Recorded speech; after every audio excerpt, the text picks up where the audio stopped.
The committee will come to order.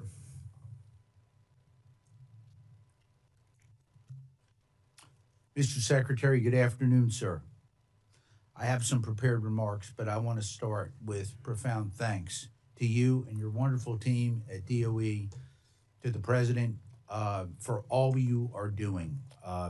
In your tenure, you have been a partner, you've been a friend.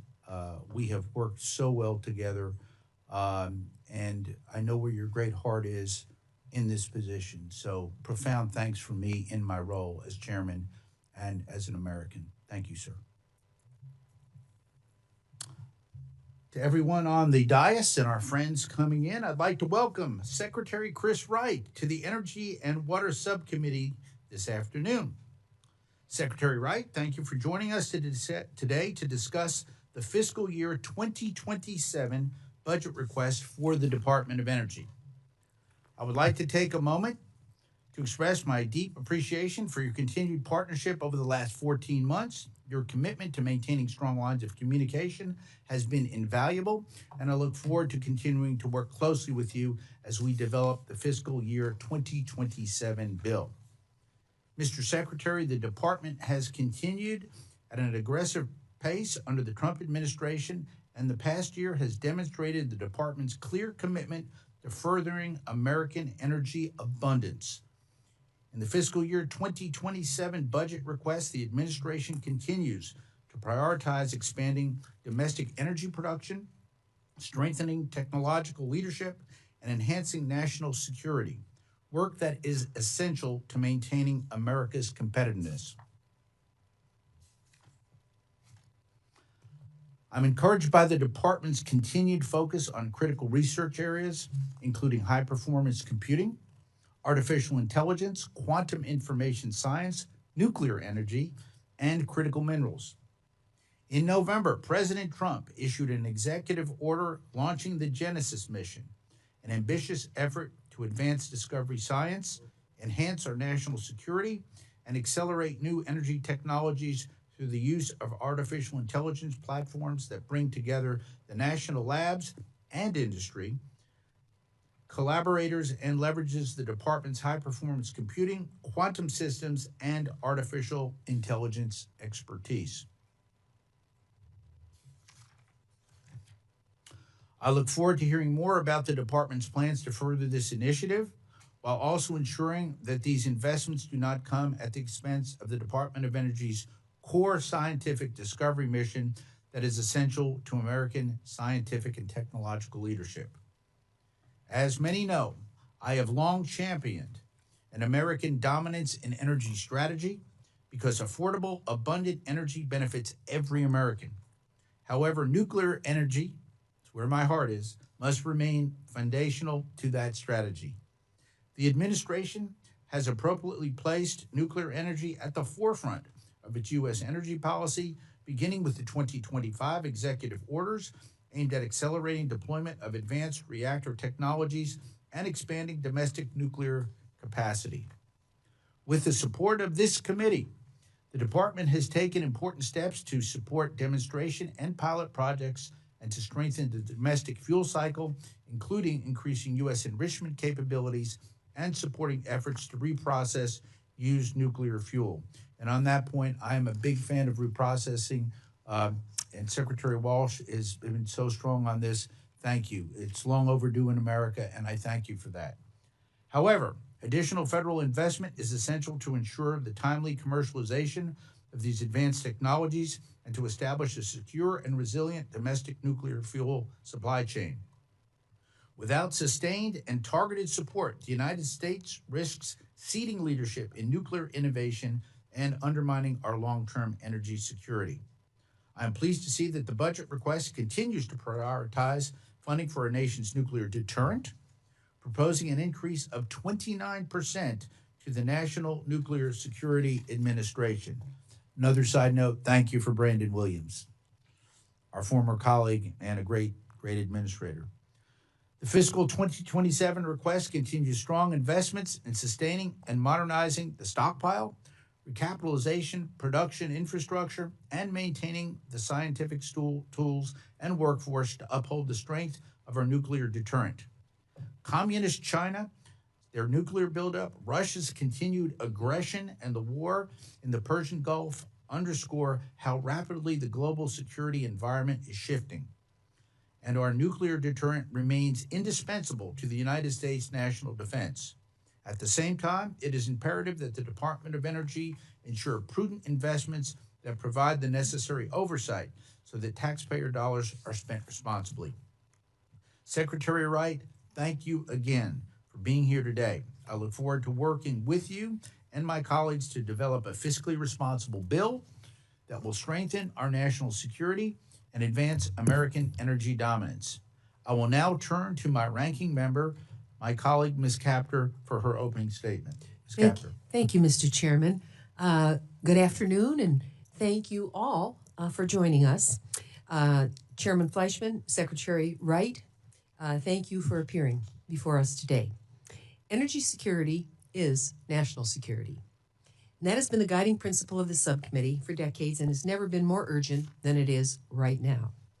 Nearly 50 years ago, as our nation's economy reeled from the first Arab oil embargo, President Carter and our predecessors in Congress created the U.S. Department of Energy. Their vision was clear.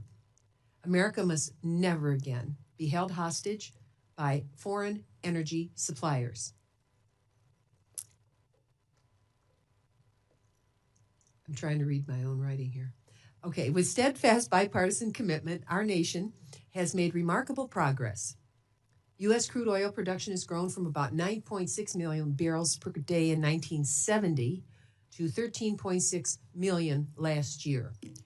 We are a net petroleum exporter, and yet somehow American households are still at the mercy of global energy markets and prices. Energy bills are doubling, and gas prices have risen $1 or more per gallon. Diesel fuel is emptying the pockets of our transport industries. It's a really serious problem. I come from a major distribution hub. When Russia invaded Ukraine, oil prices spiked worldwide. We see it again right now as President Trump's invasion of Iran has sent energy prices soaring for American consumers. Since the war began in late February, gas prices have jumped more than $1 a gallon, and the national average hit $4.12 this week. The gasoline price spike in March was the largest single month increase on record. Families are paying $10 to $20 more every time they fill their tanks, and the Energy Information Administration says prices may not return to pre-conflict levels until 2027. As we've seen repeatedly, when gas prices rose in 1956, 1973, 1978, 1990, and 2008, for example, our nation endures deep economic downturns. How can prices be going up when we are pumping more oil, engines are more efficient, and we've brought on massive natural gas supplies to add to our energy portfolio? Why? Now our constituents are enduring the largest global oil supply disruption in history, exceeding that of the Arab oil embargo in the 1970s that prompted a strong policy response from the United States. We must again rise to the new occasion, and I know everyone here cares about that as well. It is not just gasoline. Electricity prices in just my region of Ohio have doubled. Utilities coast to coast have proposed or implemented rate hikes after more than 111 million, affecting 111 million customers, 111.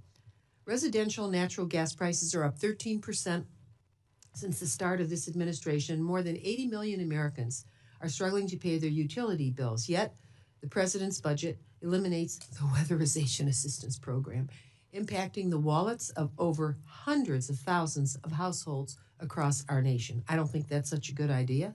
And working families in northwestern Ohio, across the Midwest, and in every corner of this country are being squeezed hard at the pump with their electric bills and at the checkout counter. The answer to this crisis is not less energy innovation. It is competitive domestic energy markets and innovation of more efficient power production. Fair pricing and energy independence in perpetuity require we diversify our energy portfolio. No single fuel source, no monopoly, no single conflict, and no single cartel or region can hold the American economy hostage. That is exactly what this department was created to do. And may I observe, your department should play no favorites. We have to have our fingers on all the keys. This budget moves in the opposite direction. The Office of Critical Minerals and Energy Innovation is slashed by $1.9 billion. That's a 63% cut. That's shocking. The Weatherization Assistance Program, which helps low-income families reduce their energy bills, is eliminated entirely. I'd like to know what the substitute is for that. The Office of Science is cut by $1.1 billion, and ARPA-E, which has generated $15 billion in private sector investment, just up from $4 billion in federal funding, is nearly cut in half. These are the foundations of America's future energy innovation, energy security, and energy affordability, and gutting them while families are paying $4 a gallon for gas is unconscionable. Further, this budget proposes to cancel and repurpose nearly $20 billion in infrastructure investment and Jobs Act programs. This will halt critical U.S. energy modernization in manufacturing industries, which I represent so many of what's left in America, and the president says he wants to keep. And further, with farmers and agricultural America facing a really rough year due to tariffs and displaced global markets, why is the administration dawdling with approving year-round E15? And for me, that's not even enough. That isn't very adventuresome. Roughly half the corn and soybeans produced just in my congressional district are now dedicated to renewable fuels. And let me tell you, all across agricultural America, that holds true, and this isn't going to be a good year. We have to do more to help our farmers. Yet the stalled farm bill and year-round E15 authorization for our country await action, while the president extended E15 only temporarily to cover the summer months. Brazil has E60. Technology in our nation can get up to E30. I really don't understand why the administration is punting in such a vital energy sector. Turning to nuclear security, we both, Chairman and I, all of us, support maintaining a safe, secure, and effective nuclear deterrent. Our world is more dangerous, not less, and Russia continues to threaten nuclear escalation as China rapidly expands its arsenal. Iran, North Korea, and other actors collaborate and pose growing risks. Your budget requests $32.8 billion for NNSA, Mr. Secretary, a 29% increase driven by a $7 billion increase for weapons activities. But NNSA is already managing 28 major construction projects worth more than $30 billion. GAO has found that NNSA project cost overruns have more than doubled since 2023, rising to $4.8 billion, and all of us must be good stewards of taxpayer dollars. We can't pour more money into these programs without strong oversight and project management reform. What deeply concerns me is the other side of your ledger, defense, nuclear, nonproliferation, and it's essentially flat. The budget before us cuts up to 26% of the programs that secure nuclear materials and prevent weapons from falling into the wrong hands. Does President Trump, I think President Trump needs to be informed that his budget does exactly that. At a time when nuclear threats are growing, these are exactly the programs we should be strengthening, not cutting. A strong deterrent and the ability to stop adversaries from acquiring nuclear weapons must go hand in hand. If not, there is no security. Mr. Chairman, in conclusion, energy prices are rising, our grid is under strain, and the world is more dangerous, particularly, again, in the oil kingdoms. This is the moment to invest in American energy innovation, not throttle it, or impose higher energy costs on our households. This is the moment of disciplined reinvestment. We must modernize commercial nuclear power plants with real accountability, new technology, not blank checks. And that is why last week I was so very grateful, along with the Department of Energy, to announce the award by the department to the Great Lakes region, which will produce 1/3, and already does, of our nation's nuclear power. We just got to do it in a modern way, with no more major mistakes, none. Nuclear reactor safety and workforce development are paramount in a region where nuclear mismanagement harmed the reputation of a technology advanced by our outstanding nuclear Navy. This is the moment to strengthen every tool we have for nuclear safety and to prevent nuclear threats, not to hollow out these programs. Thank you for your attention, and I look forward to hearing the Secretary and to the discussion ahead. Thank you, Ms. Capter. I will now turn to the distinguished ranking member for the full committee, Ms. DeLauro, for her opening statement. Thank you very much, Mr. Chairman and Ranking Member Capter. I want to say a thank you to Secretary Wright for taking the time to be here and to answer the committee's questions today. Let me commend Ranking Member Capter, Chairman Fleischman, along with other members of this subcommittee for their work on the fiscal year 2026 funding bill. Everyone showed that we can come together to forge a bipartisan compromise in this body and write a bill that passes overwhelmingly. It is unfortunate that the spirit of cooperation did not find its way into the president's budget, a budget request for the Department of Energy. The Trump administration's budget would do away with all of the progress we have made. It would revert back to the steep cuts that worsen the cost of the living crisis that so many Americans are facing. In his budget, the president proposes a 17% cut to non-defense funding across the department. There is no question that if this were to become a reality, it would raise energy costs even higher for American families, even as they are struggling with a 40% increase in gas prices, over $1 a gallon on average, caused by the president's reckless war of choice with Iran. And just the other day, the president admitted with indifference that the price of gas will likely get even higher. Instead of taking any meaningful steps to bring down the soaring cost of living caused by this administration's policy, the president's budget makes the problem worse. It proposes a nearly $2 billion cut to the new Office of Critical Minerals and Energy Innovation, which promotes energy efficiency, supports clean energy development, and improves our energy supply chains. All of these things make energy more affordable for American families. But instead of investing in these programs, the Trump administration's plan is to take a hatchet to them. They even propose eliminating the Weatherization Assistance Program entirely. This is a program that helps families afford improvements to their homes to reduce energy wasted by poor insulation or drafty windows. It is a program that saves households who participate in it nearly $400 a year on average. I guess this administration does not believe American families need that money. $400 a year on average.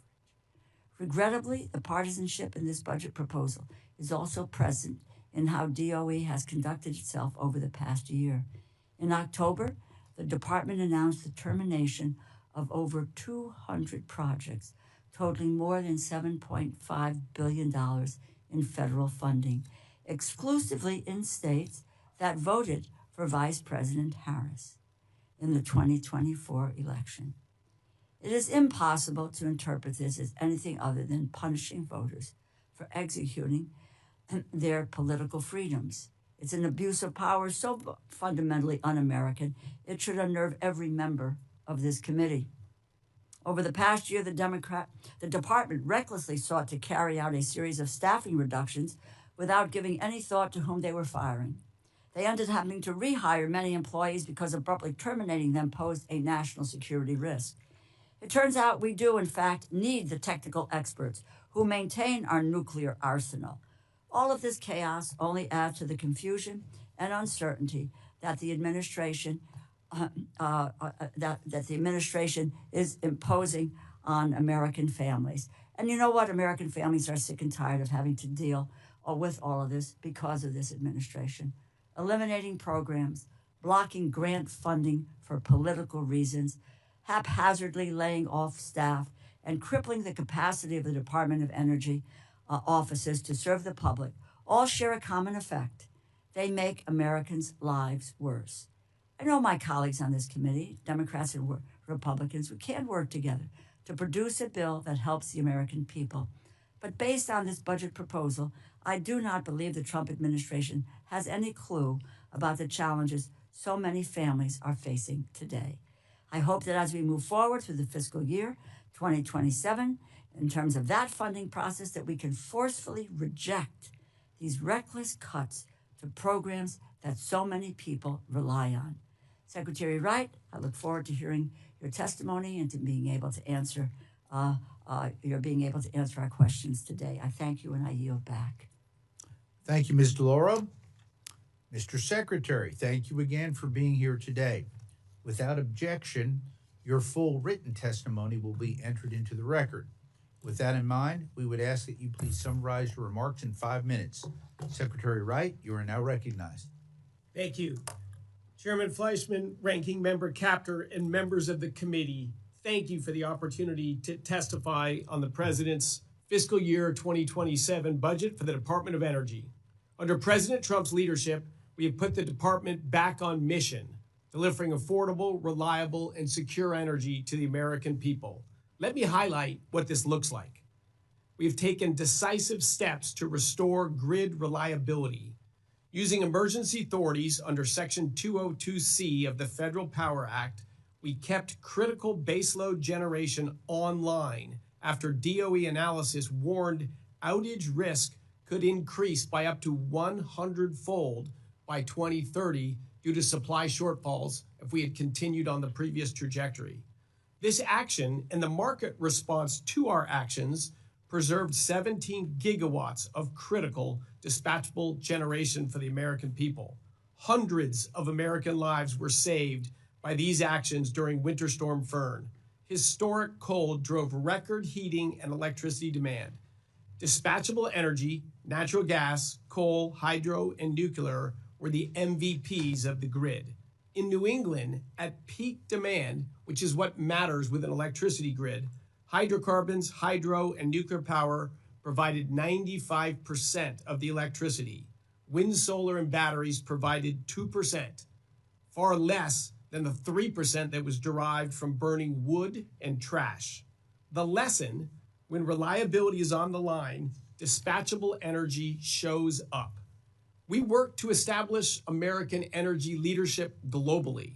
Since President Trump ended the previous administration's reckless LNG export approval ban, the department has approved more than 19 billion cubic feet a day of new export authorizations, which is more than America's entire capacity upon inauguration last January. This is a win for America, a win for our allies, a win for global energy security, and a blow to our adversaries. We're advancing national security at home and abroad. From day one, President Trump has focused on delivering prosperity at home and peace abroad. Occasionally, national security is anchored. Occasionally, power must be projected to create long-term peace. American national security is anchored by our nuclear deterrent. DOE's National Nuclear Security Administration is honored by this mission to ensure a safe, secure, and effective deterrent against new and evolving threats. Today, NNSA is delivering more new weapons, 7 warhead modernization programs simultaneously, and plutonium pits than at any time since the Cold War. We are driving a nuclear renaissance.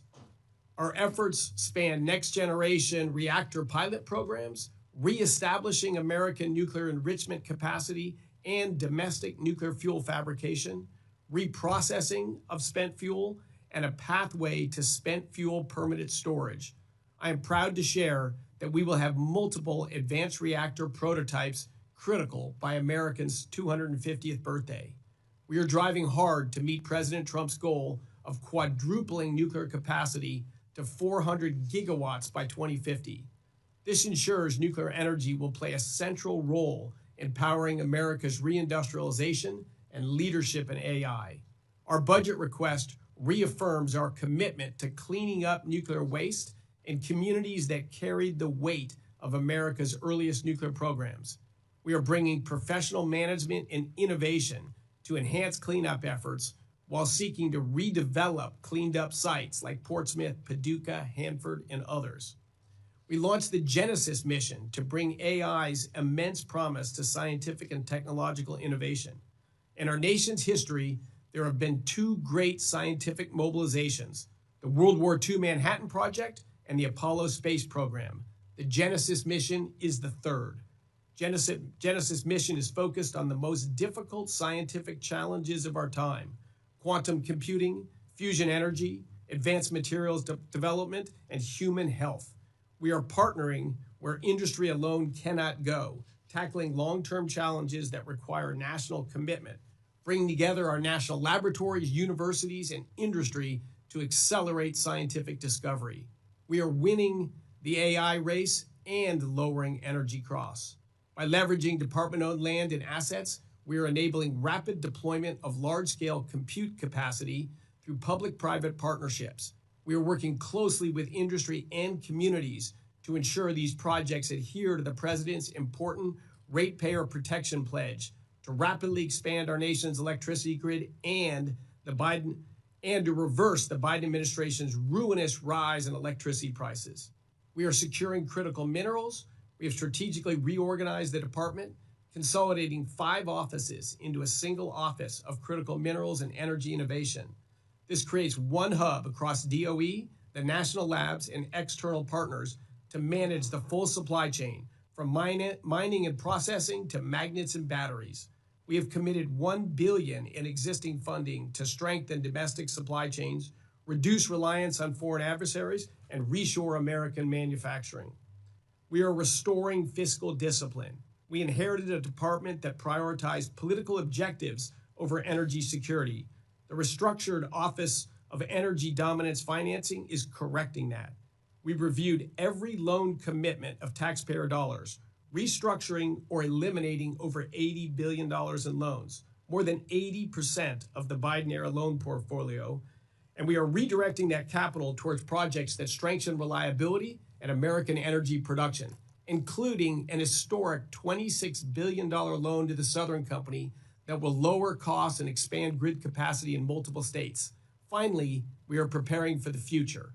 America is open for business again, and trillions of dollars are being invested in American infrastructure for manufacturing and AI data centers.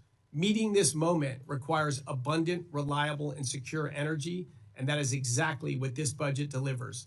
As Secretary of Energy, I'm honored to lead this effort for President Trump and work with this committee to strengthen America's energy future. I'm also honored to partner with the great men and women you see sitting behind me and that are populated around the country in the Department of Energy's efforts. Thank you so much. Thank you, Secretary Wright. We will now begin with questions, starting with my own, and I anticipate that we'll probably have 2 rounds, so I'm going to limit my questions to 5 minutes and ask that my colleagues do the same. Mr. Secretary, in May of last year, the department initiated a review of financial assistance awards to identify and eliminate wasteful spending of taxpayer dollars and to ensure that awards of advanced, affordable, and reliable energy was there for the American people.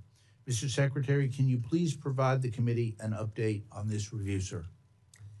Yes, it was quite an ambitious endeavor. There were over 2,200 projects that were reviewed through a critical lens of what will benefit American taxpayers, most importantly, American ratepayers, American consumers of energy across the country. We were hampered by multiple factors, and I have to call out one. It's the Senate, not the House, but every single Senate-confirmed appointee to the Department of Energy was filibustered for the first time in American history.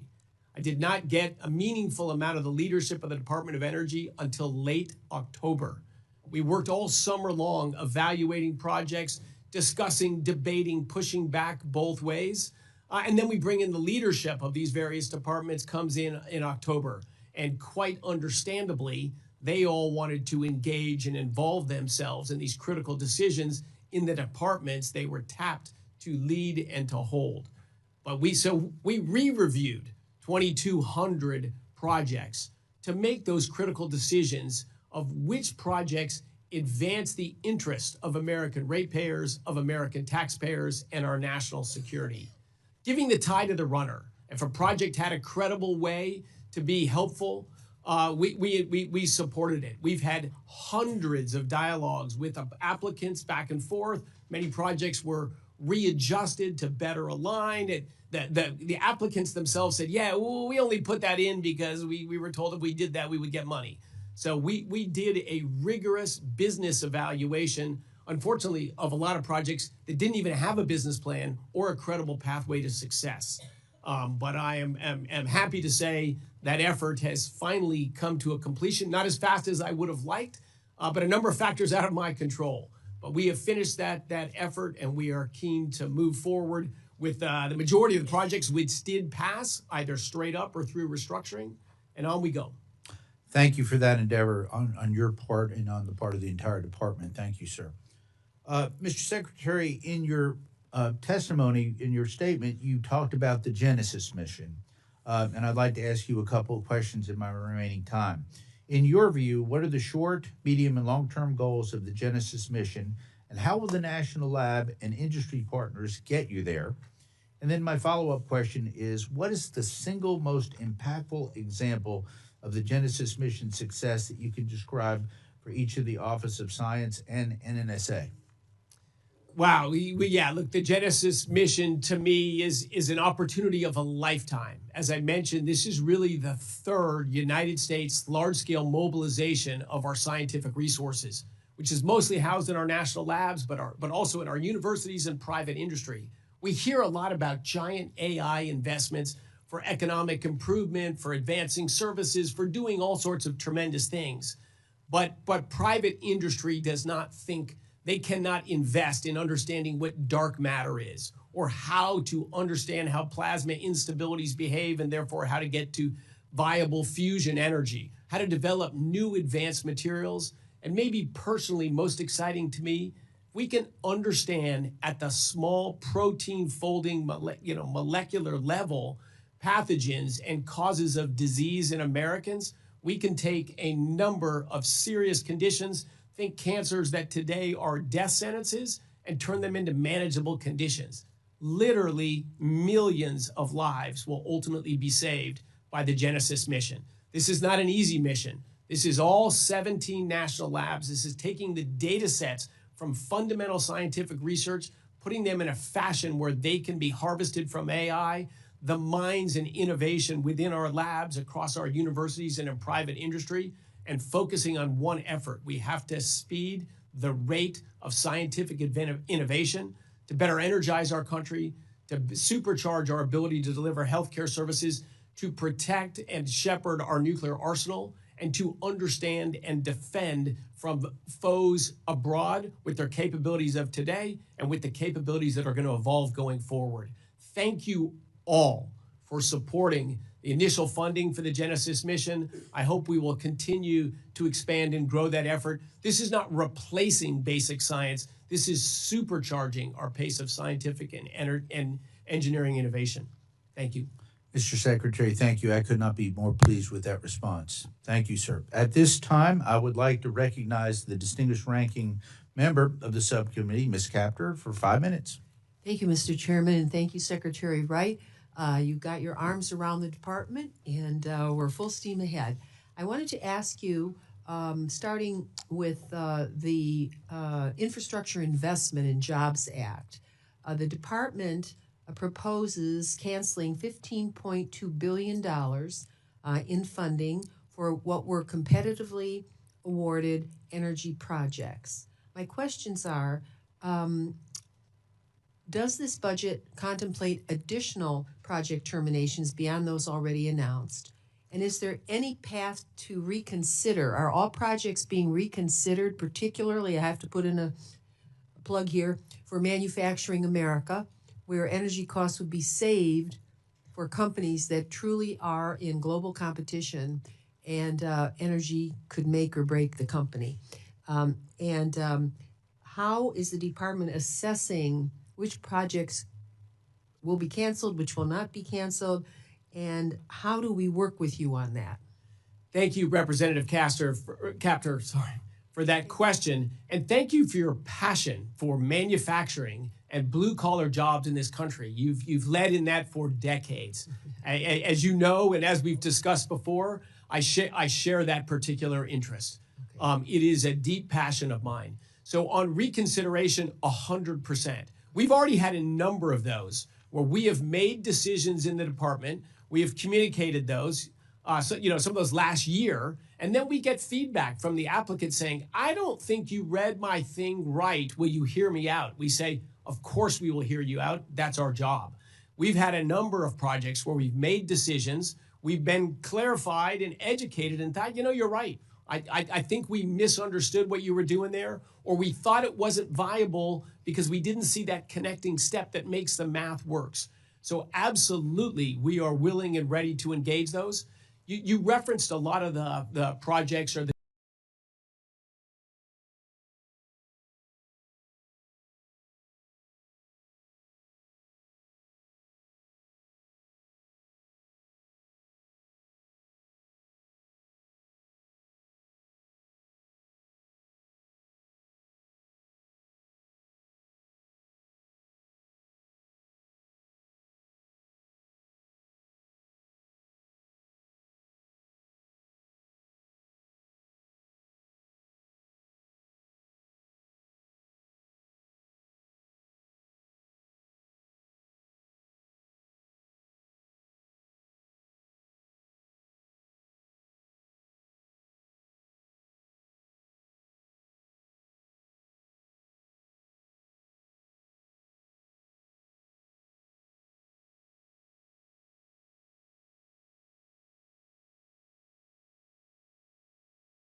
dollars that we did cancel, frankly, there were a lot of projects, large in scale, that had no meat on the bones. Hundreds of projects of hundreds of millions of dollars that didn't have a business plan, that would basically just spend the taxpayer money, and we'd have nothing new at the end. We'd have no new factory that stayed open or no new innovation that could have a business based on. We had giant amount of money going to massive American companies to produce mac and cheese that they already know how to produce, but to produce it with a little bit lower greenhouse gas emissions. How does that justify spending huge American dollars to deliver the same product but make it a little bit more expensive? Those are simply not projects, I think, in the American taxpayer interest, but there are many that were, and well over 80% of all these projects we reviewed in detail passed and are going on. And did we make mistakes in some of them? Absolutely. And are we willing to re-engage? You bet. Well, that's good news. Thank you. Thank you. I know you'll give them careful review, but I've just seen so many places close in my career, and I just think where it's possible to advance manufacturing, we should do it in view of the nature of the competition that many of these companies face. So thank you on that. I wanted to go to the nuclear deterrent issue. GAO reported in February that cost overruns on NNSA's 28 major construction projects have doubled, more than doubled, rising to $4.8 billion. So the plutonium pit production program is split across 2 sites, and it will likely cost well over $20 billion and still does not have a comprehensive life cycle cost estimate. Could you kind of talk about what specific project management reforms NNSA is implementing, and when will Congress receive a complete life cycle cost estimate for the pit production? Thank you, Representative Capter, for raising that question. It is another serious passion of mine, is our nation's security. NNSA, as you recognize, is more than half of our department. Its management track record over the last decade or two has not been good. Another reason I was particularly frustrated that my minister for NNSA came in late last year. But we have tried to look at that endeavor, how it works, how the management incentives of people, and how to align. If you have X responsibility, but you're not empowered to do the things that are needed to deliver that responsibility, then the responsibility and the empowerment are misaligned. So we have realigned incentives, empowerment, and responsibilities. So basically trying to run it more like a business. And I'm happy to say, I think we're seeing rapid progress there. The pit production at Los Alamos has ramped up rapidly. We are both moving out old legacy equipment while actually manufacturing pits. We have people at the second site that you referenced that's going to be at Savannah River. Don't wait till we get that done. Come on out to Los Alamos and work with us in pit production today and developing the new lines and how we're going to manufacture this going forward. I think we're seeing a rapid acceleration in our capacity to build and construct pits, and that will come with a very critical eye to the design of the facility that'll be at Savannah River for pit production. We're learning because we're producing pits again for the first time in decades. Maybe the original plan we laid out wasn't ideal. Maybe we can be smarter. Maybe we can be more efficient about that.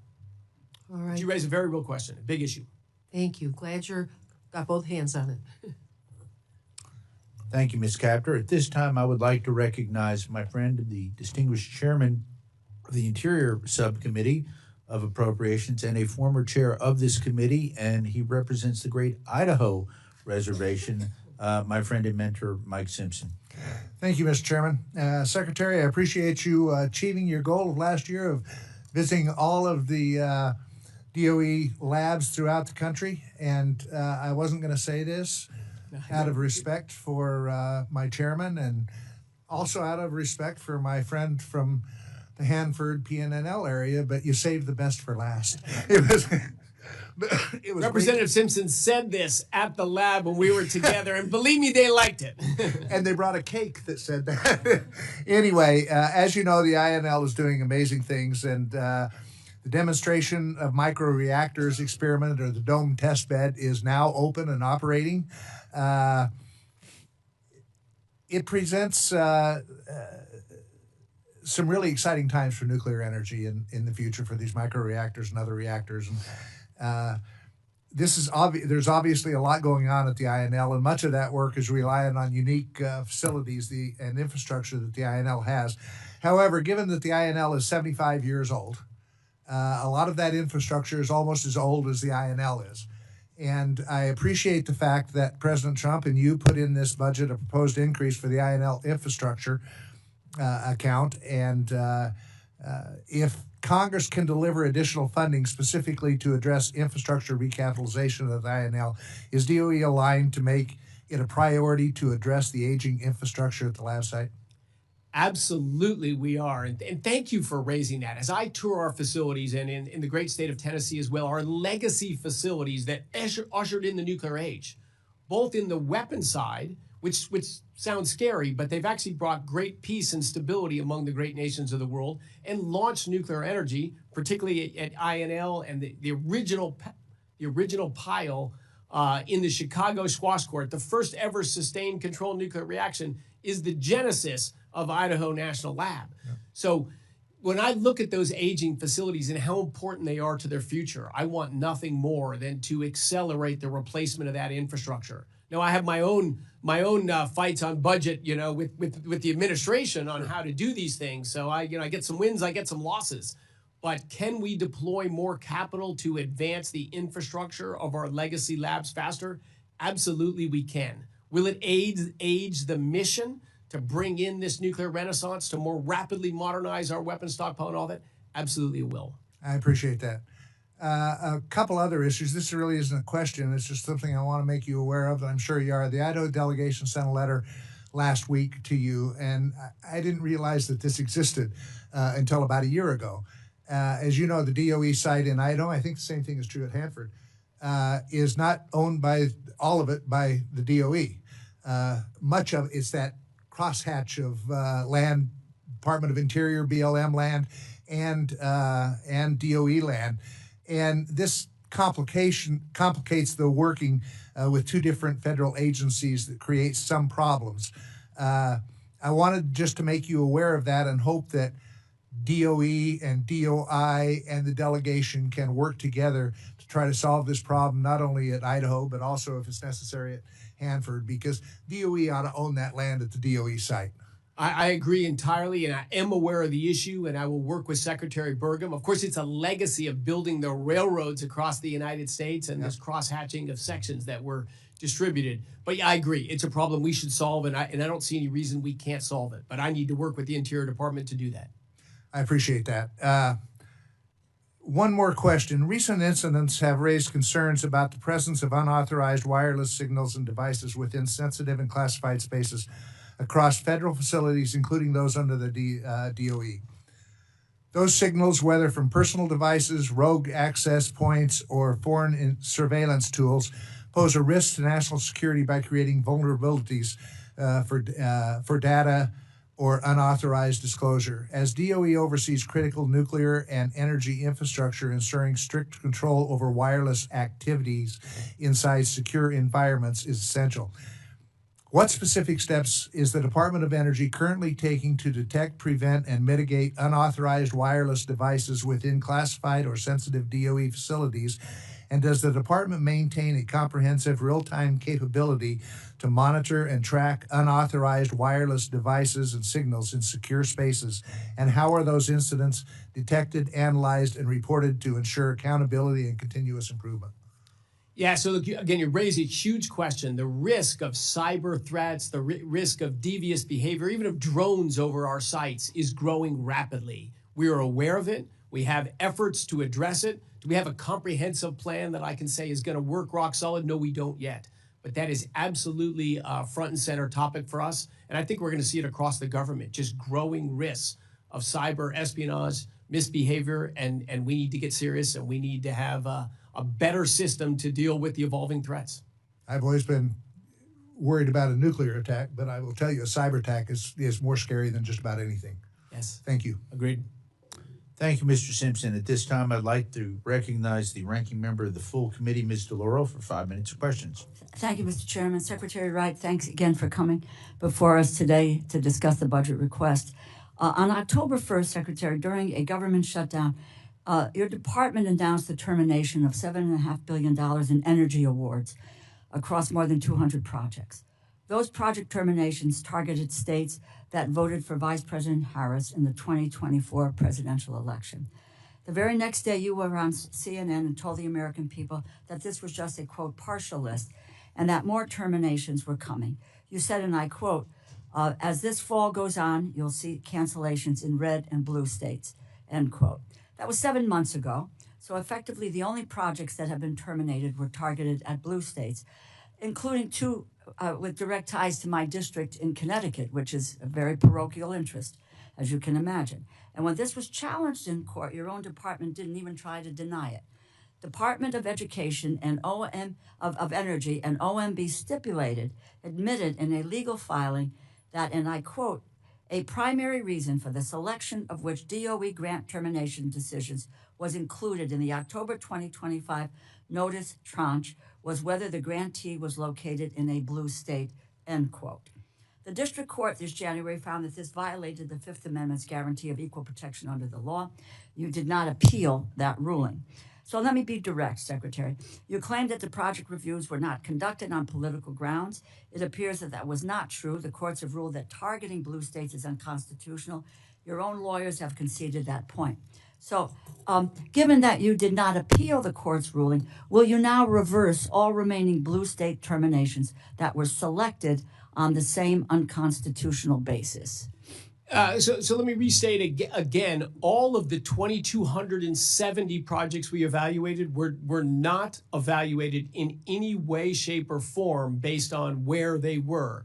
And the award location is just one address. Most of these awards involve cross-state collaboration. They're getting supplier pieces here. The award could be in one state, and most of the money spent in another state. So this is a broad-based efforts on where these things go, and all of the people that worked on our project review process did not take into account any politics in the evaluation of these projects. I understand what you're saying that, but the district court this January found that this violated the Fifth Amendment's guarantee of equal protection under the law.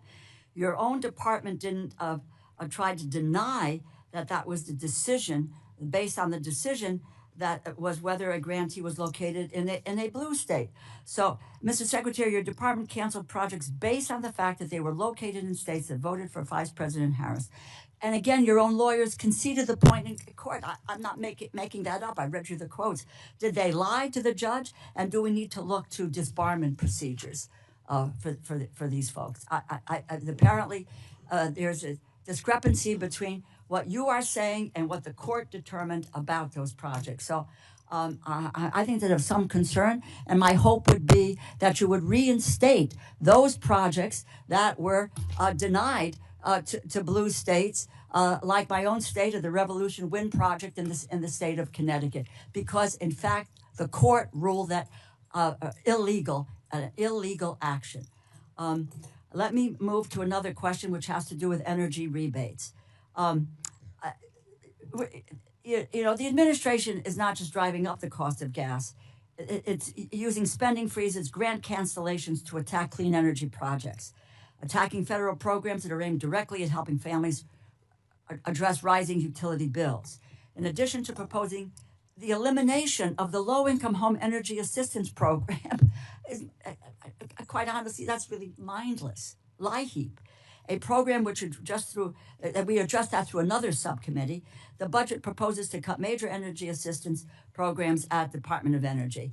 Through the Inflation Reduction Act, Democrats in Congress provided $8 billion to DOE for the Home Energy Rebates Program. Program puts money directly back in the hands of America's households.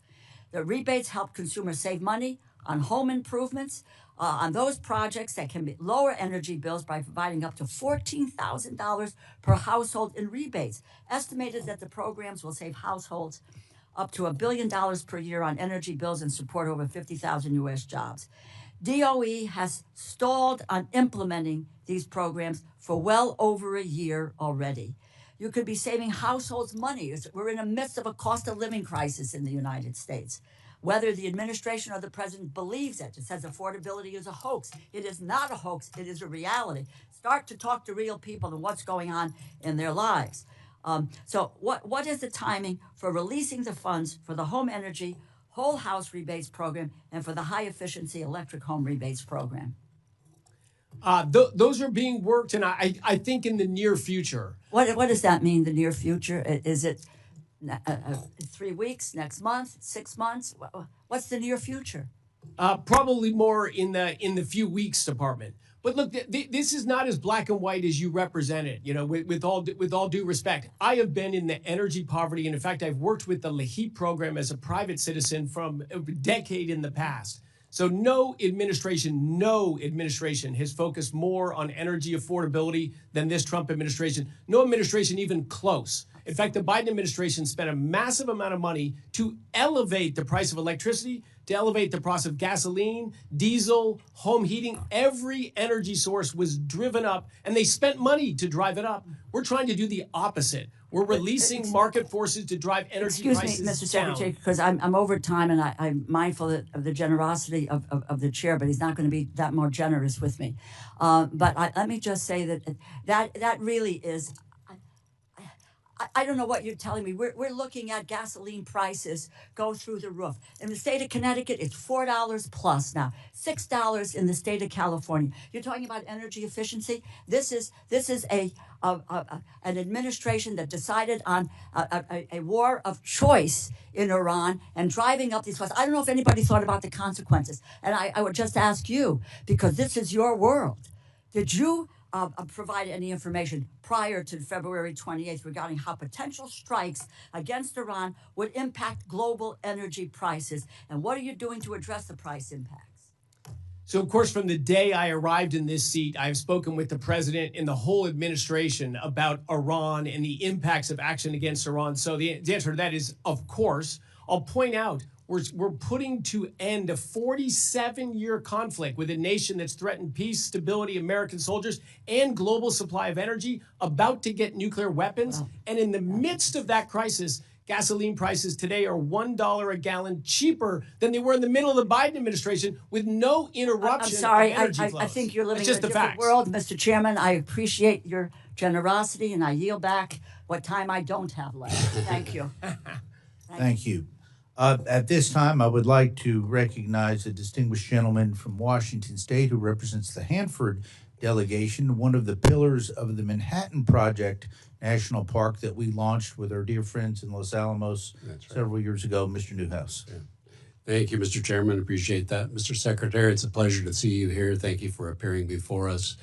I appreciated listening to your opening comments, certainly appreciate those regarding your mention of the maintaining the progress for the Hanford cleanup site, and was happy to join you on your visit there. In fact, as Mr. Simpson referenced, people that you came to visit with in Richland were just delighted to have such an informed, excited secretary come visit and truly show a keen interest in the work that's going on at the lab, at the Hanford site, and at the hydroelectric dam. So thank you for that. But as it relates to Hanford, it's crucial that milestones are met to clean up and treat the millions of gallons of waste on the site, as you mentioned. In analyzing fiscal year 27 budget request, I just want to point out that I noticed a request to decrease the funding related to accumulating unobligated balances for partially designated facilities.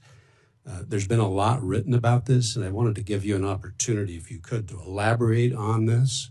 And would this request in any way decrease the effect of the low activity waste facility? So thank you for that question, Representative Newhouse. And it would not at all impact the operations of that waste facility, which, as you were there, we were excited to get that facility up and running. It is absolutely critical that we move forward as fast as we can in cleaning up the largest legacy waste cleanup project of the United States, World War II and Cold War efforts that are in your district and that are in Hanford. I think you met some of our team that's there. I know you saw the passion and the intelligence they have to move forward that cleanup as fast and as good as we can. We want to do two things in all of our cleanup sites, is be as smart and wise to progress the cleanup as fast as we can. If we can find ways to accelerate cleanup, we would love to do it. I'd love to tell the locals we're going to be done in 30 years and not in 70 years. That's important to us. And of course, in parallel, we're also saying, hey, these are huge lands that have nuclear savvy populations there, nuclear facilities. They're already permitted for that. Let's reindustrialize some of this. Let's build on Hanford, maybe next generation nuclear power plants, data centers, and I think in some commercial processing of nuclear materials there. Let's use these legacy nuclear sites, clean up first or in parallel, but lands that are already reclaimed or were not impacted to the same degree. Let's try to bring new jobs and new opportunity there in those districts. But yes, there is zero turning down of any intensity, any desire, or any pace of effort on the cleanup at Hanford. So the request for a decreased amount of funding, that relates to the unobligated balances for partially designed facilities. So that does not impact the vitrification plant, for instance, or the progress going on there. It does not. Yes. It does not. Very good. Very good. I appreciate your passion for it, and so do the people of Washington State. Absolutely. I've got a couple other questions, and we'll probably have to go into a second round, but I certainly want to bring up a letter that several of us in the Pacific Northwest sent to you addressing the selection of the next administrator for the Bonneville Power Administration. The letter outlined the need to address several issues affecting the region, including delays in expanding transmission capacity, delays in interconnection queue. Those concerns are in addition to the administrator understanding the importance of meeting the needs of preference customers, which, as you know, are utilities entitled to priority sales of federally generated power. What's been your approach in ensuring that the next administrator is equipped to address these issues and meet the BPA customer needs? Yeah, I think most people, thank you for that question. I think most people don't appreciate the scale of the Bonneville Power Administration, the degree of power it markets, the percent of the long distance distribution it represents in the Pacific Northwest and what it means for the economy. This is a major utility. Buried inside a government agency, it is a major utility. And in fact, I've made personal calls around trying to get input and find people to find the right leader for that critical and utility of scale that we have. we can transform either for the better or we can continue a little bit of stagnation, the available of electricity, the cost of electricity, the speed at which new interconnections can be made. So yes, BPA is very important to me personally. It's very important to our department. And we need to find that right person that we can attract to come and take on that challenge. A lot of great people working on that thing, but given the scale of that, we need a top-notch leader. Yeah, appreciate that. And thank you for your efforts. And we'll talk some more in the second round. I'll yield back the balance of Ms. DeLauro's time. Well said. At this time, I would like to recognize Ms. Wasserman Schultz for 5 minutes. Thank you. Thank you, Mr. Chairman. Mr. Secretary, thanks for being here. Quite frankly, we should have had this hearing weeks ago, but the president's budget request was so late to arrive, and looking at it, it's clear why. Energy costs are crushing American families. But Mr. Secretary, in a video yesterday, you downplayed that pain, saying you're proud of President Trump and his record of delivering a 13% spike in household utility bills.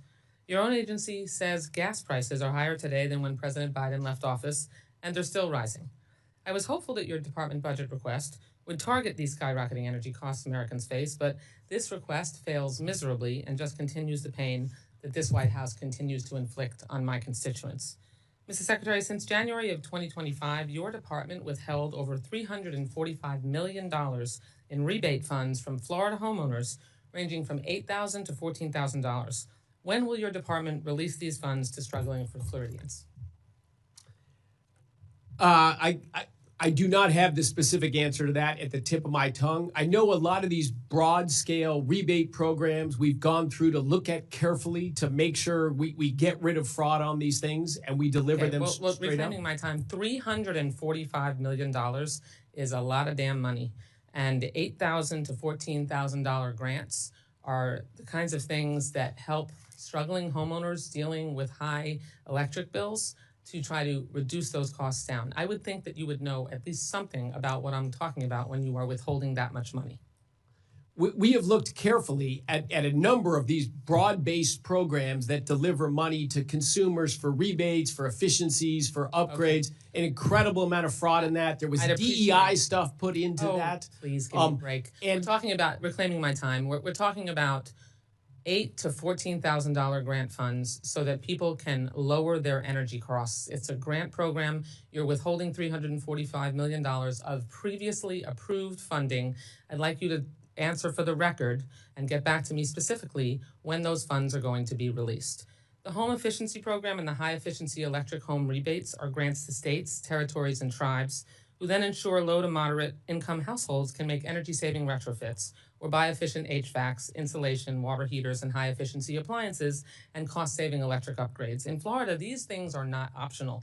They're how we can live, grow, and survive in a very warm weather state. But right now, Florida's Ag and Consumer Services Department is waiting for $173 million in home efficiency dollars and another $172 million in high-efficiency electric home dollars to fulfill those rebates. Your department ghosted them and left Floridians out in the heat. Similarly, your department pulled the rug out from under two of my local governments who were awarded grants, which you now refuse to pay out, one to the Seminole Tribe of Florida and another to the city of Miramar. The Seminole Tribe grant was supposed to prevent power outages and enhance their grid resiliency. That's a critical mission in Florida, yet apparently not for the Department of Energy. Will you commit today to unlocking the funding awarded to both the Seminole Tribe and the city of Miramar and make sure that these other grants are unlocked as well, since Congress appropriated the funds and they are appropriated under law? Of course, we follow the law. We look at all of our projects and deploy funds that are legally obligated, but we look at them carefully. I hear your sort of smug dismissal of our concern for energy costs and energy reliability. Mr. Secretary, it's entirely unjustified. Reclaiming my time, it's hundreds of millions of dollars, which amount to small grants that make a big difference in the lives of the average Floridian, the average homeowner, and organizations that want to lower their electric bills. The administration says you care about that, but actions, I'm a show me person, not a tell me person. Withholding funding that ensures people can actually lower their bills, that's the opposite of what this funding was intended for, and you are withholding it, and I expect an answer and details as to when it's going to be released. Finally, Mr. Secretary, we saw electricity prices go up in Florida even before the president's actions in the Middle East. but the Department of Energy cuts programs and funding that would invest in more affordable and reliable energy, and instead it favors extending coal power plants well past their useful lifespan. The reason that you, I'm sure, could not possibly provide me with real examples of clean, safe, and reliable energy in the FY27 budget request is because you're basically giving up and ceding this entire market to the Chinese for decades. Everything from the start of this administration to today has set up Americans, and especially Floridians, for a cost of living crisis, and this budget request prolongs it. You can try to blame it on Iran or anyone else, but this president and cabinet made calculated choices to inflict this high-cost chaos on Americans. Because of the big ugly law alone, electricity rates are projected to jump between 9 and 18% in the next 10 years. DOE canceled over $12 billion in congressionally appropriated and lawfully obligated energy projects, which could have increased reliability and efficiency of our eroding grid. DOE yanked $30 million in Florida Power and Light grants, letting those costs get dumped directly on Floridians. And you've slow-walked billions in nuclear projects and other energy projects that could be on their way to providing more affordable power sources to our grids. But somehow, as the Energy Department programs are slashed, the Secretary's office and DOE headquarters are getting budget increases under your proposal. You've betrayed the people you swore to serve, and Mr. Secretary, we can't afford it any longer. Congress must not be complicit in this administration's high-cost chaos. Thank you for the indulgence. I yield back the balance of my time. At this time, I would like to recognize the distinguished vice chair of this subcommittee, who's been infinitely helpful to me in ultimately getting a bill passed, bipartisan bill of 419 votes for energy and water in fiscal 26, Mr. Cloud of Texas. Well, thank you, Chairman, and I appreciate your leadership of this committee and certainly your focus in getting us back to really what this committee should be focused on, making sure we have the energy resources and the water infrastructure in place for industry and our people to thrive. Thank you to Secretary for the work that you're doing. I think it's extraordinary, the competency that you have brought, the team that you've put together, and the direction that you've put this nation on when it comes to energy. We were misguided for quite some time. And for one, I'm thankful. I also sit on the Oversight Committee and the DOGE Subcommittee, and so we've been in all the waste, fraud, and abuse hearings, and I find it refreshing that this administration is taking a look at that with all the waste that we've seen. And I think it's also just kind of a folly for us to think that we are doing something great for the American people by having the taxpayers of tomorrow to pay for the electric bills and appliances of the taxpayers of today. It just seems like a crazy notion. But I also want to thank you, too, for all the work you've done. You've been very active, traveling not only every lab, but you've also been in our district in Corpus Christi, and everyone there just really appreciated your thoughtfulness, the genuineness you brought to the conversations, and also having the president down there to see the great work that's been done in expanding the #1 crude export port, the LNG that's going out there that's helping our allies. And at the moment, there's a line of tankers lined outside in the Gulf of America waiting to get into U.S. ports. So that we can continue to export energy. So we're doing the long-term things. Certainly appreciate that, and thank you for that. We do have a situation right now in Corpus where all the energy that's produced there and a lot of the refining that's being done, we're running out of water, and so that's been an issue. I know that you're aware of that as well. I want to just remind you of that and what the Department of Energy can do to help with that. And we're working with administration and other agencies to help with that as well. But I want to thank you for that. One of the big important things I think in this context is you and the president inherit a paradigm where China was outpacing us for world dominance in the next century. And the president's really turned the corner on that.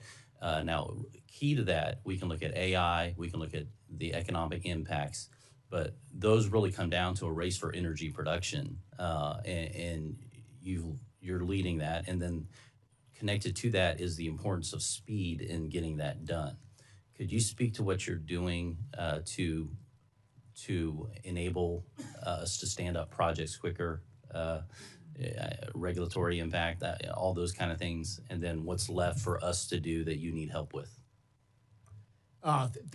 Thank you for that, and it is nice to hear that exposition of our goal, which is everything we do is through this lens of will that increase the supply of energy and lower the price of energy? It's just a very simple lens. And we had under the Biden administration enormous amounts of money spent. And in the Department of Energy, not one project, not one, had a thing of this is what it'll do to reduce the price of energy. In fact, it wasn't a goal of theirs at all. It was to spend money ultimately in almost every case to make energy more expensive. So it's a little rich when I get criticized that we're doing everything to drive. That was the goal of the Biden administration. And they succeeded across the board to drive every kind of energy up and everything possible to reduce the supply. So we just have the exact opposite mentality. We want to grow American energy production of affordable, reliable, secure energy. Your district there in Corpus is absolutely essential, not only for American energy production, but of course it's our biggest gateway to ship crude oil abroad, a huge gateway to ship LNG abroad, but not just an export terminal. Of course, large manufacturing facilities. I visited a brand new one there, a lithium processing facility that's there because that's a district empowered with energy savvy workers. And to your question of how you can help, one of the administration's goals is we got to build things in America again. And I represent very much, Representative Capter wants to reindustrialize America. So do I, so do you, so do we. We need to make it so you can build in America. Let me give one quick example was NEPA reform. NEPA was passed in the 1970s to make sure if you're going to build something big, you gave a little report of what impacts it might have on the environment. It got weaponized into a way to stop anything from being built. So the Trump administration came in and said, that's nonsense. We're going to go back to the original meaning of the law. Every department, including ours, that issues NEPA opinions, just rewrote our procedures in line with the original law that was passed, just following the rule of law. 2/3 of the people that apply to us for NEPA shouldn't even apply to us. And the ones that do, it's just a very different process that had been imposed as a way to make it hard to build something. It's easy to stop something. It's hard to build something. That's a stagnant society. You and I and the Trump administration want us to build things in America again. So we're doing everything we can in the administration. But I think if we can get serious permitting reform that addresses 401c water permits as well, so that we can make it easy to build whatever businesses want to build. We're not going to tell people what to build, but make it easy. Still responsible and careful. It's not like we're going to be reckless. But we have to be able to build things in America again. I know you and I share that desire. You've delivered it in your district. But we need the rest of the country to be able to build big projects like you've done. And I think Congress has a critical role to play in that. I thank the Vice Chairman for his questions. Yes. At this time, I would like to recognize my distinguished friend and colleague from California, my co-chair, Mr. Secretary, from the Spent Nuclear Fuel Caucus. As you know, I chair 8 caucuses. Mr. Levin has worked so hard with me on that joint endeavor. So, Mr. Levin, you're recognized for 5 minutes. Well, I thank the chairman. It's a great segue, Mr. Chairman, and I thank you, Mr. Secretary, for being here again. I do want to focus on spent nuclear fuel. I represent a beautiful part of Southern California, including the San Onofre Nuclear Generating Station, and we've been heavily engaged in this for a very long time. I'm so pleased to have my friend Chairman Fleischman as a partner in this effort. Last year, when you came before the committee, we discussed how DOE has racked up a lot, billions and billions of dollars of liabilities since the 90s for the decades-long failure to address the back end of the nuclear fuel cycle. And just an update from last year, the fiscal 25 audit of the Nuclear Waste Fund found that the total liability for spent fuel is $56.5 billion. And in fiscal 25 alone, taxpayers paid over $3 million per day. That's extraordinary due to the lack of a workable solution. And by comparison, about $15 billion was spent on Yucca Mountain. So the often underappreciated reality is that the government will spend nearly 4 times as much money simply because it tried to select a location for nuclear waste without taking into account all the challenges of the Yucca project and taking into account the communities where the waste would be stored. I'm glad that this administration is turning the page on this and focusing on developing projects collaboratively with states so we can finally get this liability under control. I know you know that DOE just put out an RFI inviting states to express interest in being a nuclear life cycle innovation campus. The deadline was April 1st. And first question, Mr. Secretary, is what updates can you provide about DOE's plans now that the RFI responses are in? So thank you for laying that problem out so nicely, Representative Levin. I know you're very knowledgeable in this area. I was just out in California last week, drove right past the San Onofre plant, and I know we share a desire. Hey, if that plant shut down and the fuel is sitting there, let's reprocess it. Let's move forward and get it on out of there. So the short summary of the Nuclear Life Cycle Innovation Campus process has just been tremendous interest. I think I will break news here. 28 states responded to our thing. Are you interested in hosting a Nuclear Life Cycle Innovation Campus? And I, again, as I think you said nicely, if you tell people we're going to impose it on you, the citizens of Nevada, and it's going to be here, it's just a very different level of receptivity than the approach, as you pointed out, that we've taken, which is who's interested? Here's what would be involved. And one of the things that would be involved is permanent disposal of, after reprocessing, of the material that's not usable and needs to be stored a long time. Perfect. But, we would have fuel reprocessing there, fuel enrichment there. I suspect fuel fabrication and probably reactors and things would build around these nuclear innovation campus because the expertise would be there, the license would be there, the land would be there. So I'm very excited about that. I am as well. A couple questions about it. One is, do you think we're going to need to amend the Nuclear Waste Policy Act to realize the vision of these campuses? Because if so, we better get working on it. And the short answer to that is I don't know. I think it is possible that we will need to. And as we get more clarity, we need to work with you and others in Congress about how to do that. And you in particular, given your expertise and knowledge in this area. We'd be eager to do that. And related to that is, how do we ensure that the campuses, to the extent they have storage, are allowing the government to finally meet the contractual obligations that we talked about a second ago, with a priority for the permanently shut down sites, not just San Onofre, but like San Onofre? Yes, absolutely. You laid out that problem. It's growing, it's expanding. It's not going to go away if we just ignore it. I can say the same thing about the Iranian situation. Just ignoring Iran does not end that problem. But the same is true with this nuclear waste problem. And if we want a nuclear future in our country, we simply have to fix this problem. But I believe it is fixable. We're very excited to work with you on it. And in speaking to a lot of experts about it, one of the things that you hear is that creating a single purpose organization is needed to manage spent fuel. You have a lot on your plate, and it's difficult to balance all the competing priorities. And then, of course, there's the cycles of politics and so forth. And I wanted to get your thoughts. We have legislation, it's bipartisan, with Representative Pfluger from Texas, called the Nuclear Waste Administration Act, to create a sole purpose entity. I know we're almost out of time, but I'm curious your thoughts on DOE's capacity to be able to manage this problem long term.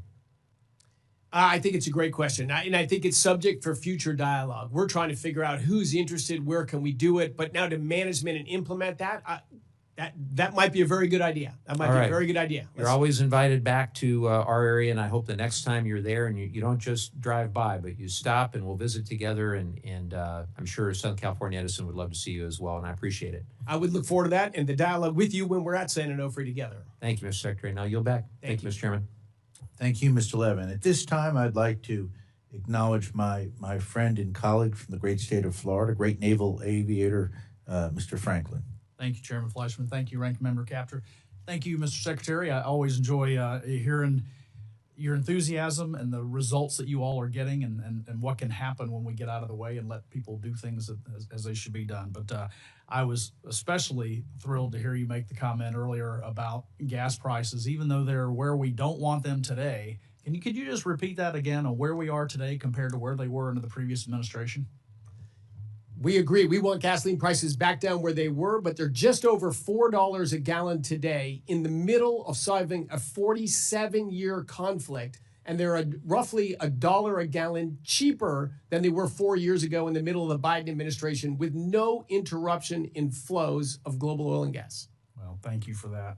I was out in California a little while back now, about 2 years ago now, and rented a car, and I was kind of surprised that my only option available was an electric vehicle at the time. And they told me that if you want to get a combustion vehicle, you have to get here in the morning, because those are what the customers prefer. and they're gone by the middle of the day. But I was really shocked by how expensive gas is, and I'm from Florida, and I'm not accustomed to California prices. Why is gas so expensive in California? I looked through a nice analysis done by a group within California, and by their estimate, 55% of the price of gasoline in California is a choice of politicians. They have the biggest gas tax, so that's a slice of it, but that's only 10% or so of it. They have these requirements on a special blend. Only this blend can be made in California. That's tough when you want to build a product at scale and you have only California marketplace for this very expensive blend. It started with the reasonable idea of we're going to lower emissions and pollutions. I've been very proud through my lifetime. I grew up in Denver. Air quality in Denver has just improved massively as we've gone to cleaner burning technologies and engines, cleaner fuels and all that. So there's a reasonable trend there, but California has just gone way past the reasonableness and just made it so ruinous that they drove it to be expensive. Why are the refineries all leaving? It's down to a couple of refineries. Is that correct? That's driving part of the problem. Right? It is another part of it. 2 refinery closures this year, one that's already happened and one that's been announced and is soon to close. I'm actually very worried about that. Because if you look at California, our greatest military assets, and thank you for your service to our country, the greatest concentration or number of military bases and military assets of any state in the country is in California. California gets over 60% of its oil imported from overseas, and its number one supplier was Iraq through, guess what? The Arabian Gulf and the Straits of Hormuz. In the course of this conflict, the state of California is getting the majority of its oil from Iraq, from the Middle East, while we have oil that would be available here if they had different refining restraints. We are a net oil exporter. They prevented the building of pipelines. They've made themselves an energy island with the goal to make energy very expensive in California, with the belief that that would speed this magical energy transition that everyone talks about. The world has spent $10 trillion on wind, solar, and batteries over the last 20 years, and it's less than 3% of total global primary energy. I worked in solar energy. I'm all for new energy technologies, but it has been the greatest malinvestment in human history. California, to think of your state, California had a little, maybe 10%, 15% more expensive electricity than Florida 20 years ago. Today, its electricity prices are more than double the state of Florida, and Florida produces 20% more electricity than California. They've just done everything wrong on energy policy. The Biden administration wanted to take that national. And what was the net result in California?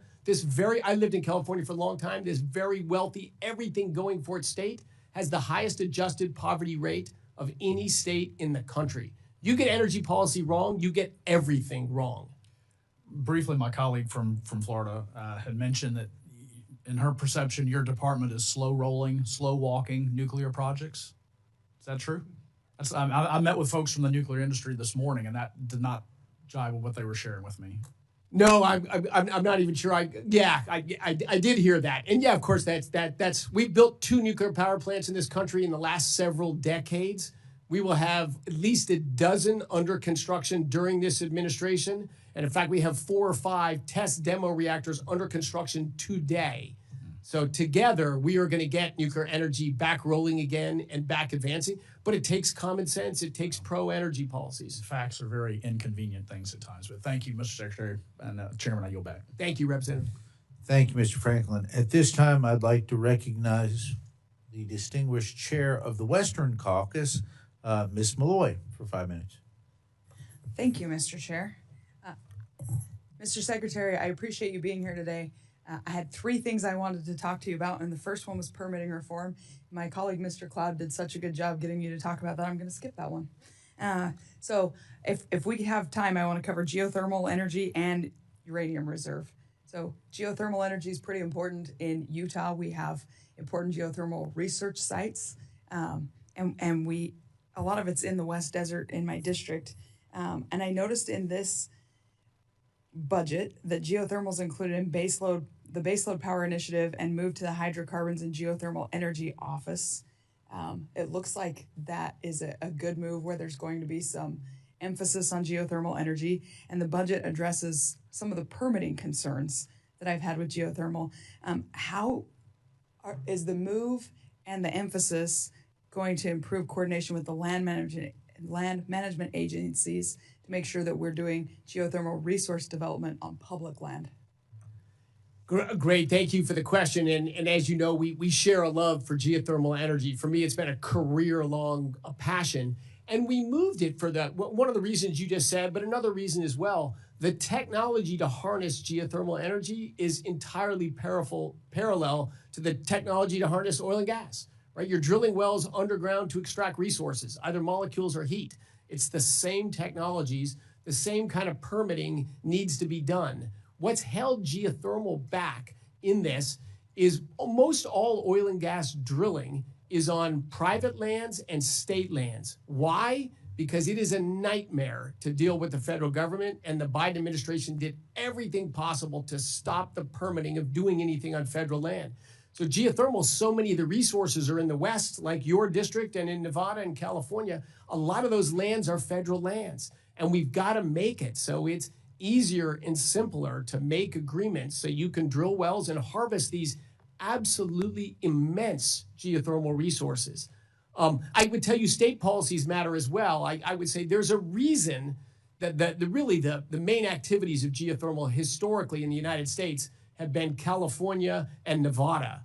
But both of those have significant degradation of their regulatory environments. So where is the money in geothermal going right now? Well, it's going in the state of Utah. It's federal lands, but it's got a reasonable state regulatory regime. As you know, there's a 400 megawatt commercial plant under construction in Utah today. There's also our Forge research sites. The future of geothermal is going to be bright, and I think you're going to be able to rightfully claim this next generation geothermal launched in your state, in your district. Great, we'll take it, and the investments. How are you selecting the sites for the EGS Greenfield campaigns? Speaking of geothermal development, that's something we're very interested in my state. Yes, so this is, technical reasons first. Is the geothermal gradient there, the drilling conditions viable? But of course, a lot of these will come from the commercial businesses that are prospecting. And then we also do need a regulatory environment in which we can actually operate and do the research in a timely fashion, not overly burden it with delays or risks of can we do the next step without 4 yes you cans from local regulatory authorities. So I don't know where they'll be. I won't be directly involved in that myself, but I think the commercial capital in geothermal is also there today. So my view in the U.S. government is service company. The industry is driving AI, industry is driving energy production. We're just here to enable people as much as we can. And we do have a vibrant, it's still nascent, but we have a vibrant geothermal industry. We want to help and support in any way we can. The funding is mostly dedicated at commercial demonstration projects. We're trying new technologies now, which is the reason geothermal is growing after not much growth for a while. And also helping to fund to map resources. Like you've got a big project being built right there, and boy, preliminary results look fantastic. But there's lots of places. And what are the temperature gradients here? What is the fault in the subsurface geology look like? So there we want to partner with commercial players to help fund exploration wells so we can better understand where are the best resources, how vast are our resources, and what next? Okay. Well, I heard the chairman say we're going to have 2 rounds, so I will save my nuclear questions for the next round. Thank you. I yield. Thank you. Thank you, Ms. Malloy. At this time, I would like to recognize the gentleman, my friend from Indiana, Mr. Mervin, for 5 minutes. Thank you, Mr. Chairman, Mr. Secretary. Thank you for being here, bringing your expertise and communicating with us. On March 23rd, you had issued an emergency order for 2 Indiana coal plants, NIPSCO and Duke Energy. One of those, NIPSCO, is in my district. And at that time, you made a statement that the Americans deserve all the power that they can get when the sun isn't shining and the wind isn't blowing. Your quote, unquote. Ultimately, my district and my residents of Northwest Indiana are paying the highest energy rates in all of the country.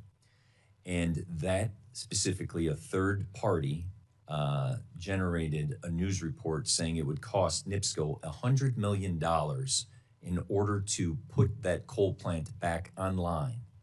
My question to you is, because you just said, if you get energy policy wrong, you get everything wrong. Please communicate to my residents in Northwest Indiana how forcing a coal plant to stay open when a utility chose in 2019 to close it, now the ratepayers have to pay the infrastructure in order to make that useful in my district as they are being crushed and devastated currently.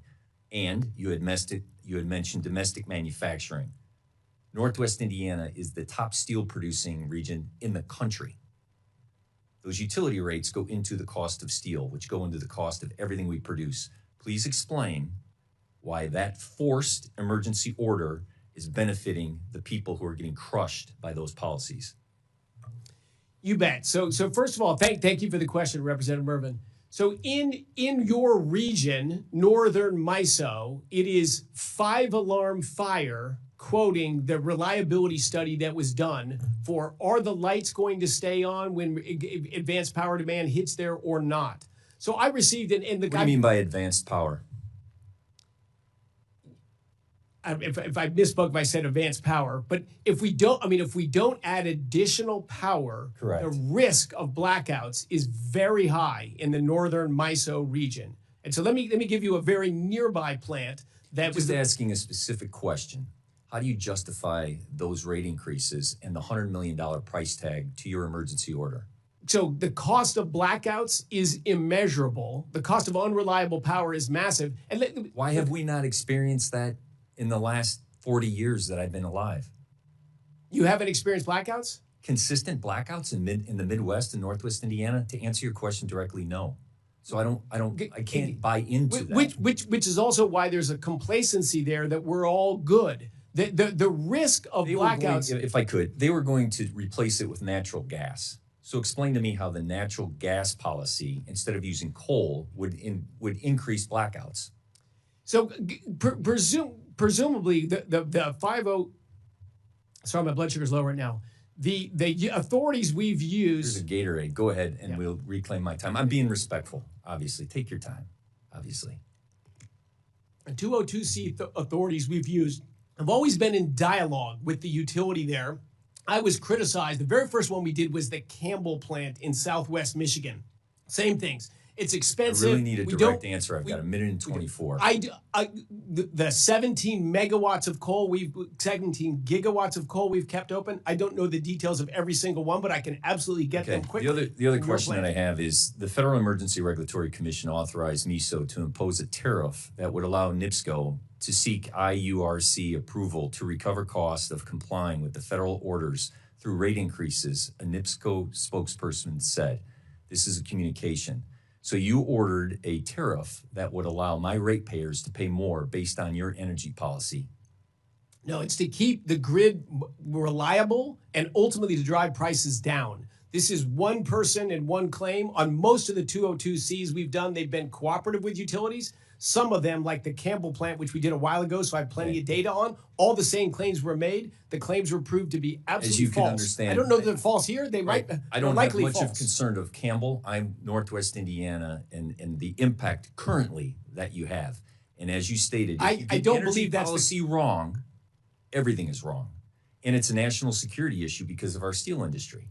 So what I'm asking for in my time is to reconsider to consider the impact that your policies have on my ratepayers going forward. You instituted a MISO that allows the Indiana Utility Regulatory Commission to impose a tariff that would have the ratepayers cover the cost of the infrastructure to increase the coal-fired generating plant that they closed. That's a fact. 28 states have done renewable portfolio standards and have forced the closure of coal plants. They have 50% higher electricity prices on average than the 22 states that didn't do that. But my state didn't do that. The data of forcing the closure of coal plants has been compelling across the country. If you my force state the and my closure, Republican governor didn't do that. I need to dig into the details of that. There should have been a dialogue, and I suspect there was a dialogue between So what our you're- staff and that thing. Are I will you look into this. committing to relooking at that emergency order 100%. to reverse it if those costs are passed on to my ratepayers? If it's not net beneficial to your ratepayers in the region, of I'm course telling we will you, it reverse is not net beneficial to my ratepayers. And please look into it. Absolutely, we'll look into it. Thank Absolutely. you very much. No, thank you for raising it. Thank you. At this time, I would like to recognize Ms. Lee from Nevada, who is my co-chair of the Nuclear Cleanup Caucus. We've worked together for years on this, and I thank you for your cooperation with the caucus. You're recognized for 5 minutes. Thank you, Mr. Chair. Thank you, Secretary, for being here. My first question, last year you acknowledged publicly, plainly, and to the point that the people of Nevada are not in favor of Yucca Mountain, and thus President Trump and I do not support Yucca Mountain as a waste repository. So I just want to hear, it's music to my ears, a reaffirmation of that. Yes, none of those facts have changed. President Trump is not in support of Yucca Mountain. And I don't know if you missed our earlier dialogue, but we're searching around for who wants to host waste disposal sites. 28 states responded. We're going to have plenty of opportunities for waste disposal will go. It will go into states that are leaning in and want to do it. Great, thank you. According to the U.S. Energy Information Administration, my state of Nevada leads the nation in solar power potential.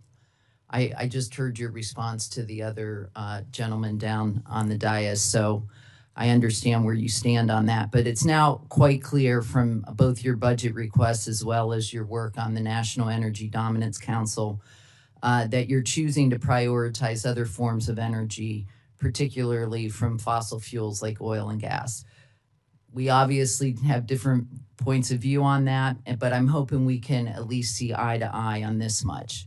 When the Interior Department began insisting last year that every single solar and wind permit process must now be personally approved by the Secretary Burgum, one of the leaders of the center-right Foundation for American Innovation, whose 25th annual gala in Washington featured you as a keynote speaker, responded this way. They said, it's not good. There are lots of ways to encourage certain sources deployment. Sitting on disfavored sources permits is among the worst. So I just wanted to, Secretary, debating on how and where to direct federal funding for different forms of energy. That's one thing. It's certainly in your purview. But surely I hope you can agree with me and the folks at FAI that weaponizing the permitting process itself against solar is a step too far. Yeah, I have been for the deployment of secure, reliable, affordable energy I don't care what the source is. I don't have favorite sources and less favorite sources. I just do the math, and it's usually some combination. And of course, Nevada is a very favorable solar state. Yeah. Are we to see new solar development? Does solar have a future? Absolutely. And should it be easier to permit and build things? I think I had that dialogue there. I agree with you entirely as well. You know, I completely agree with you. I always say we have so many energy needs in this country that it's an all of the above approach. But what we're seeing in Nevada in particular are solar projects and wind projects that have literally been stopped in their tracks from development, waiting for the personal approval of the Secretary of the Interior. We've gotten some indication that maybe some are going to move forward, maybe some are not. But literally coming from a state with that potential that has the highest per capita solar industry workforce in the country, it's really debilitating to our economy in Nevada. And I would say our governor, Joe Lombardo, has agreed with that and asked for some reprieve from this administration. So I just asked if you'd join me in talking to Secretary Burgum to restore the type of permitting parity in our state that we're talking about to ensure some fair treatment for all forms of energy. Absolutely. Again, I engage with Secretary Burgum a lot, and I will on this issue as well. Great, thank you. And then when you were here last year, or in May of 2025, I had asked you directly about maintaining support for the Department of Energy's Solar Energy Technology Office And you replied, yes, I think you'll see continued work on solar at the Department of Energy. Yet weeks later, you released your budget seeking to zero out funding to the Solar Energy Technologies Office entirely. And this is something, again, that you're seeking in this year's budget. So how do you square your commitment to this committee last year that you would continue your work in this area, and then with your back-to-back requests that Congress cut literally all funding to the very office that's responsible for doing the bulk of that work? We will continue research in solar. I believe it is consistent with our budget requests. We have a lot of efforts at multiple national labs on pursuing solar technology going forward, and have no plans to change that. Okay, well, your budget request has it zeroed out again. So, which, by the way, Congress has bipartisan rejected both years. So I hope that we can get an amendment adjustment to that. Yeah, we should continue to dialogue and work on that. But yeah, I'm proud of the work our labs are doing and we've done in advancing solar technologies. And there's many applications for solar, some exciting and new applications for solar as well. Great, thank you. I yield. Thank you. At this time, we'll begin a second round of questions. I am going to be exceedingly brief, Mr. Secretary, because I want to make sure that my colleagues who perhaps didn't have an opportunity to ask some of the things, but I'm just going to talk briefly or ask briefly about plutonium pits. Mr. Secretary, you've talked about this in both your opening and have answered some questions. Can you kindly provide a realistic assessment of when NNSA will achieve the 80 pits per year requirement, and what specific risks, such as technical, workforce, or infrastructure challenges, could further delay that timeline, sir? Yeah, thank you. Thank you for that, Representative Fleischman. The goal I have set since we've just begun pit production in our crew is, get people trained, get the processes done. Like there's a thing in Savannah they call a training center. Really, it's a prototype center. It's getting these technologies better. Our goal is to get 100 pits produced cumulatively during this administration, and then get to that rate of 80 a year as soon as 2030 as possible. Now, we'll still have just the Los Alamos facility, through that time period. But it is, to your point, it's critical that we ramp this up as quickly as possible so we can maintain and modernize our stockpile and our weapons. But I think the people we have on the task and the passion they have for the mission, and being business people with common sense, I think we'll see rapid improvement and continued escalation of our rate of pit throughput. Thank you, Mr. Secretary, for that. And I will conclude my questions. And now, Ms. Captor, you're recognized to ask questions. Thank you, Mr. Chairman, very much. And we don't want to wear you out, Mr. Secretary, but this is our moment. So I wanted to ask a couple extra questions related to the grid. And I say this because we're broadcast and maybe other people will hear what I say and send me advice. But there's a couple books that I think people who work in the energy field should read. One is by a person who was quite criminal in my state and wrote a book before he took his own life called What Do I Know? I'm Just a Lobbyist. And it talks about what he did in Ohio's energy architecture, and Congressman Mervan has left, but all is not beautiful in the energy industry. And corruption happens in many cases, and I say to myself, what can we do to prevent this? What can we do? So I suggest that book to people, and the author was Neil Clark, C-L-A-R-K, and his What Do I Know? I'm Just a Lobbyist. He was part of the nuclear corruption in Ohio. And so the systems we have aren't perfect. Another book I want to recommend is Power Corrupts by Dick Munson, Richard Munson, M-U-N-S-O-N. I recommend those books because whatever we do, we have to prevent what they talk about. And one of the odd things about energy and these prices, because in my region of the country of instrumentalities like PJM in New Jersey, we actually create monopolies. They don't look like monopolies, but they end up having so much power that there's no competition. And so as lawmakers, we say to ourselves, what can we do to help our people have a better energy future, not just in terms of the technology, but the way it's delivered to them? I say this because, as with my dear friend from Nevada, Susie Lee, I happen to represent a place that invented the most important domestic solar manufacturer in the country. They couldn't get any capital where I come from because we don't have those rich guys so much living in our area, those venture capitalists. So a man, a great man, a Republican, had an idea. He was a successful businessman, and he worked with glass. And he and his partner in the business developed a thermopane window for cars. He saved lives, including my own, by that thermopane window, and something that happened to me many years ago. But for First Solar to come out of Toledo, Ohio, and Defiance, Ohio, a little town in southern Henry County, is amazing. And what they have done over the last several years, and I have watched it, they're not finished. They're reinventing America. And this technology has a place. And this past week, I was going around to some of my agricultural communities that have been gerrymandered into my district, and I got a real present. The present was a Republican mayor, way at the edge of Ohio, almost into Indiana. You push him into Indiana. He figured out, not through the Department of Energy, but the Department of Agriculture, how to provide power to his town, and he intends to do it.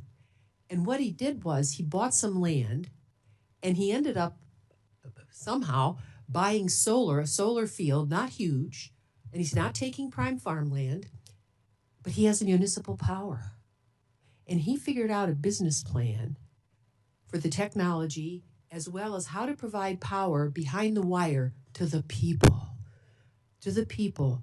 I'm not against shareholders, but oftentimes the people, as Congresswoman DeLauro said, they don't benefit. And I just thought for that town, which probably doesn't have 5,000 people, what he did was amazing. And they are now moving forward. He counted up tax credits and all this other stuff. And he goes, I'm going to cut my people's bills by half. And I said, sir, I'm going to talk about you in Washington, D.C. So I'm doing that today in Pioneer, Ohio. And they are pioneering. And that could happen in a lot of small towns that aren't connected to the big grid because he's not close to the big grid. So I just wanted to mention that, and that the systems we have don't always benefit the consumer. We need investors, but investors don't just vote for us. The people vote for us. So we try to make power more affordable to them. And if you can do stuff behind the wire, we ought to do it. I'm not against that, even in cities where we have municipal powers, like Toledo, Ohio, which doesn't use its municipal power, which drives me nuts. And neighborhood by neighborhood, we could cut bills if we were smarter. But we choose to live like it's 1946. It isn't. And so I just want to put in a word for innovation. And Secretary Wright, you have been developing plans to lower household costs. I want you to see what some of these folks are doing. The other technology I wanted to mention to you, and I'm having trouble getting anybody to pay attention to this in my area, but Miss Malloy, Congresswoman Malloy from Utah, she and I have a love of geothermal. We haven't talked about geothermal here today, and I want to direct your attention to it because under the major city I represent, our power lines we've forgotten about for 100 years. It's where the storm sewer water and the sewage runs through. And there's thermal power there too. It's not geophysical deep wells 2,000 feet down. It's just below our feet. And we are dumping into Lake Erie, the shallowest of the lakes, the equivalent of about 40,000 barrels of oil every year. Lake Erie can't take it. She doesn't freeze over anymore usually. So if we could collect that geothermal power, both in our water wastewater plants, which are the most expensive costs for any city, Cleveland, Lorain, Toledo, Detroit, and move it to the surface, it stays 45 to 70 degrees all year long. And so I keep looking at these bloodlines under the city and saying, there's a future there. And I know you are intelligent enough, Mr. Secretary, to understand that. So as these old cities have stormwater and sewage lines collapse underground because of age. As we rebuild, and we can capture that power. And there's technology to do that. But we just don't do it. And there are experiments out there going on, and I think that's part of our future. So I am for hydrocarbon and I'm for carbohydrate. In whatever form, I'm for thermal power. We shouldn't just dismiss the new technologies that people are developing. They will become more efficient, and I know you understand that. So I just wanted to put that on the record as we move forward. Thank you very much. Thank you so much. I'm all in on lower costs and energy innovation. Thank you. Thank you. At this time, Mr. Newhouse. Thank you, Mr. Chairman. I always appreciate Ms. Capter's passion for many of the subjects she is very interested in. Absolutely. Great partner. Mr. Secretary, thanks for sticking around with us for a little bit this afternoon. Back to my first round of questions, I appreciated your response regarding the BPA and the need to hire a new administrator. Just following up on that, I wanted to emphasize that I think it's really important that the consultation with regional stakeholders takes place, particularly this process for selecting a new administrator. As you mentioned, given the unique nature of BPA, it's truly a different kind of animal. It's absolutely crucial that the next person has a deep regional knowledge and expertise and truly a clear commitment to the unique mission of the BPA. So I just wanted to get that and your response to that too. But No, totally agree, Congressman Newhouse. This is a very important institution that's Sure. part of the government, but it's critical to the economy in that region. Absolutely. And the value of wise management and willingness to lean in and move faster would benefit the local communities massively. Very important. yeah, thank you. So something that I'm very passionate about, so Ms. Capter is a good segue to this, but as you know, Washington State generates more hydropower than any other state in the country. And we're very proud of that. About 2/3 of our power comes from hydro.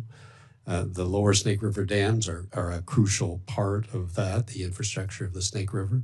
And I appreciated you visiting there last December. I hope you enjoyed that as well. The dams provide flood risk mitigation, irrigation, recreation, transportation, and of course, power benefits.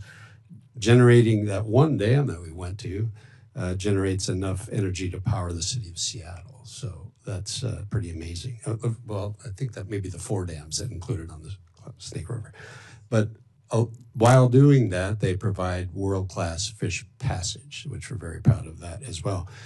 But despite of those facts, there are relentless efforts continuing to weaken and remove these dams, including the previous administration's efforts. Their memorandum that committed, get this, $1 billion taxpayer dollars to weaken the dams, which thankfully this administration reversed last year. Still, though, these efforts persist, and a recent court ruling requires increasing the spill over the dams, which will result in continuing to increase utility rates for customers and increase harm to fish through gas bubble poisoning. And so I just want to hear from you if you can reaffirm the administration's commitment to preserving these vital pieces of infrastructure and help ensure they're protected in future efforts to breach them. Oh, hard to overstate the importance of hydropower. Because what's so great about hydropower, the dream power, you can turn up when you need it. A lot of times you don't need it, and you can turn it down when you don't need it. I always say nuclear's great because it's rock steady, doesn't matter what the weather is, it delivers rain or shine. But you need, on top of that, you need dispatchable sources of power. And the 2 biggest that can provide variable power we have are natural gas and hydro. You know, when everyone comes home and there's peak demand time, we can flow more water through the dam and get that power. And then when everyone goes to bed at night, we can lower it back down. So you can deliver power as you need it. That's very valuable power. And I think your example in these lower Snake River dams is back to that California question. Why does California have expensive electricity? I mean, expensive electricity and expensive gasoline, expensive all these things? because in the name of the environment, they've done regulations that don't meaningfully change environmental outputs at all, but they took something that was originally intended for that and then just used it to weaponize to kill industries they don't like. And that's what's happening in your district and of these lower Snake River dams. The fish mitigation technology, outstanding. It's a real problem. We want the salmon, we want the fish, the ladders, the things that are done, the new turbines that they can go right through. Like, it's really, you solved a problem that was a real problem, but that wasn't enough for the people that are fighting against these dams. And it sort of exposes the lie. It's not really about the salmon for them. It's they don't like these big pieces of industrial infrastructure that somehow they think they want to, go back to the pre-industrial age. They would never want to live in that pre-industrial age, but they believe they want to go back that way, and they want to tear down infrastructure. I believe they represent a very small minority of the people, but they too often get viewed as they're environmentalists. Like, who doesn't want a clean environment? We all want a clean environment, but that's not real environmentalism. That's just people attacking infrastructure. The story of the Snake River dams is fantastic, what they've done for the environmental mitigation and dealing with the fish. They are critical energy resources for our country, and we cannot and will not allow to see those dams come down. So thank you for raising that issue and pushing that battle and educating me and others about what's going on out there. And I love that day at Cold Harbor, and I love hydropower even before I visited. There you go. Well, thank you very much, Mr. Secretary. Appreciate that. Mr. Chairman, I yield. Thank you. Mr. Levin. Thank you, Mr. Chairman. Secretary Wright, I have a great deal of respect for you, and I want to give you an opportunity to directly respond to one of the questions that one of my colleagues asked, Congresswoman DeLauro. She's not here right now, but she did ask about something that was very troubling to me that I just wanted to get your direct response on, and that's in December of last year. Your lawyers filed a document in federal court and wrote that, I quote, the selection of which DOE grant termination decisions were included in the October 2025 notice tranche was influenced by whether a grantee's address was located in a state that tends to elect and or has recently elected Democratic candidates, end quote. This was all written about in a December 2025 Washington Post article titled, Trump Administration Admits to Targeting Blue States for Energy Grant Cuts. I ask unanimous consent to enter this article on the record, Mr. Chairman. And again, that's not political opponents talking. That was your own lawyers in federal court. So my first question is simple. I think you told us today that politics played no role. Your lawyers told a federal judge it did. How do you account for the discrepancy? Actually, they're not inconsistent.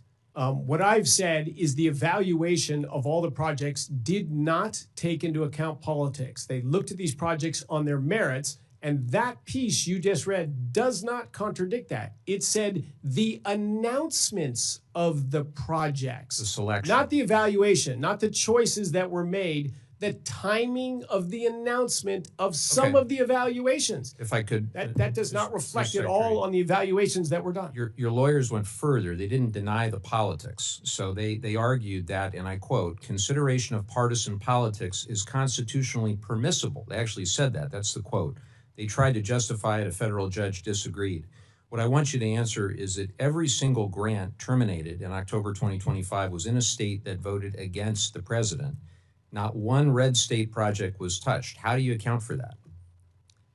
I think in that wording you saw the announcement, which is a timing question, not a decision question.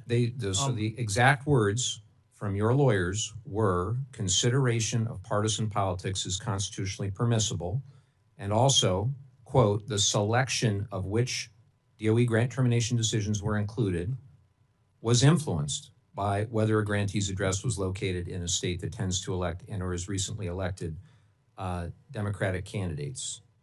So you won't... the selection of the decisions to be announced, not the decisions. Which decisions, which were non-political, were announced at that point in time. I didn't want to go here because I do have tremendous respect for you. I want to have a good working relationship. I genuinely do. OMB Director Vogt announced these cuts on social media as canceling, and I quote, green news scam funding to fuel the left's climate agenda, end quote, before DOE sent a single termination notice. The president said the day before, and I am quoting, that the shutdown was an opportunity to do things that are bad for Democrats and irreversible. Are you telling this committee that was all a coincidence?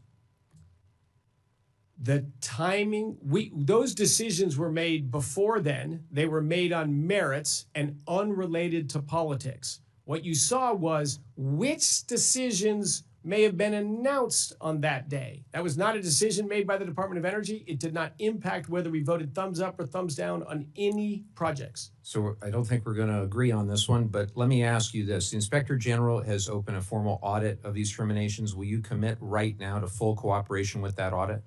Absolutely.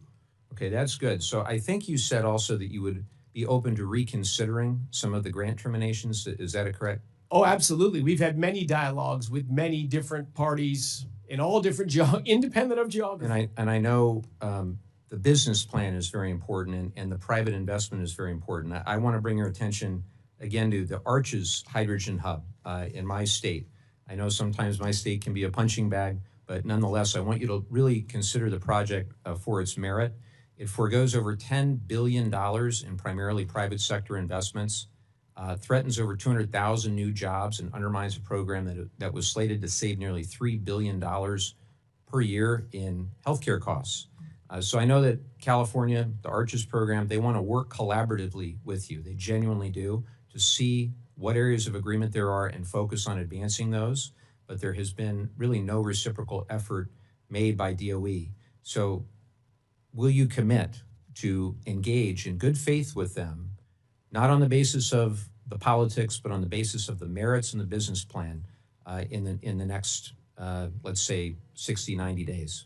Absolutely. You know, the problem there was they set cost goals for what would make it economically viable, and then they didn't show a pathway to even get remotely close to the cost goals. So if you spend a lot of money, but at the end you have nothing that's going anywhere, that's just a bad investment. But if we misunderstood the math, or they've got different math or different stuff, absolutely open for that dialogue. Well, I'm sure they're listening to this and they will take that back, and I'm sure they would be encouraged to have a conversation with you about it. So I appreciate very much your answers, and I'll yield back, Mr. Chairman.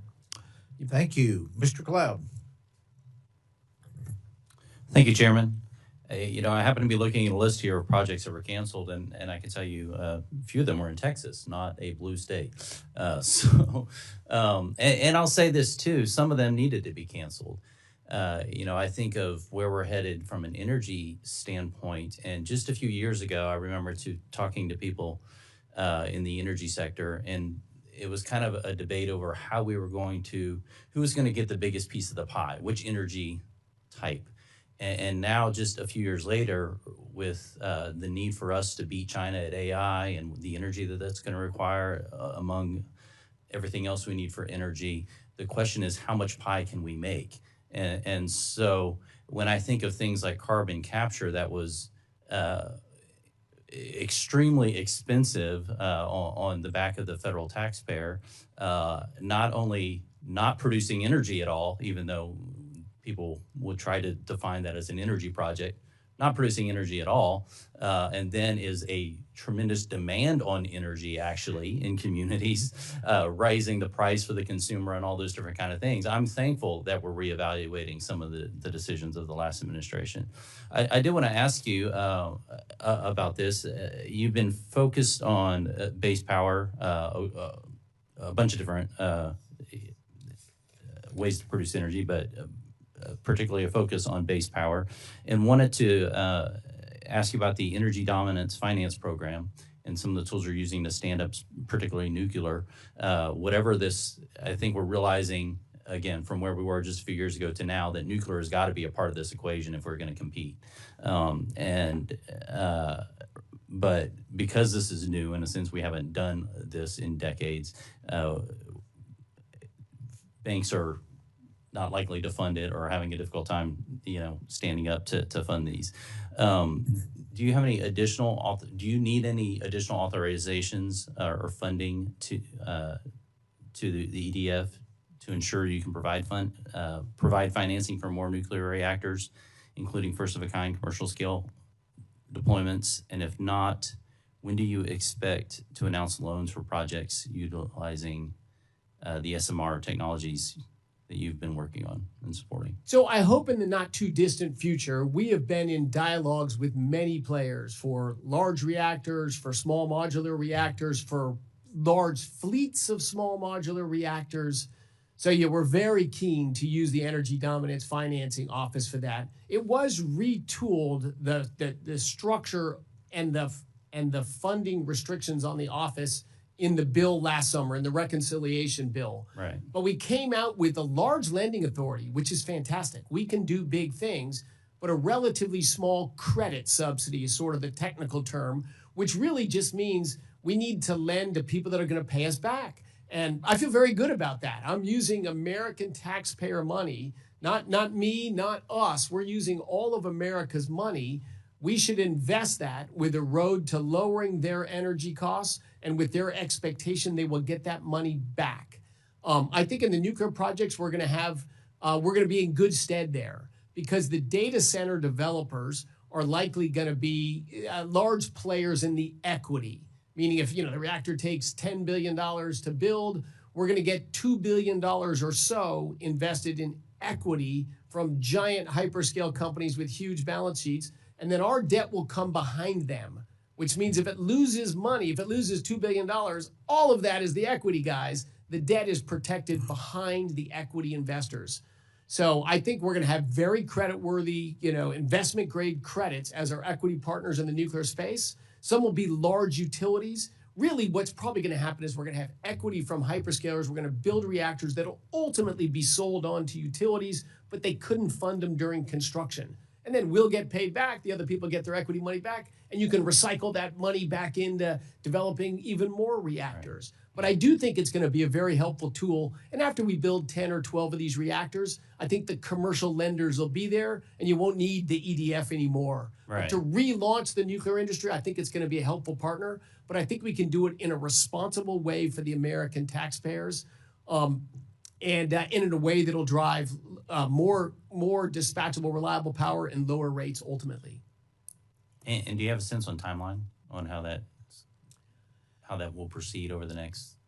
As soon as there's many parties we're working with to get deals together. I suspect you should see announcements in the next 12 months about projects that are moving forward, rough estimate, that are going ahead. I'm excited about that.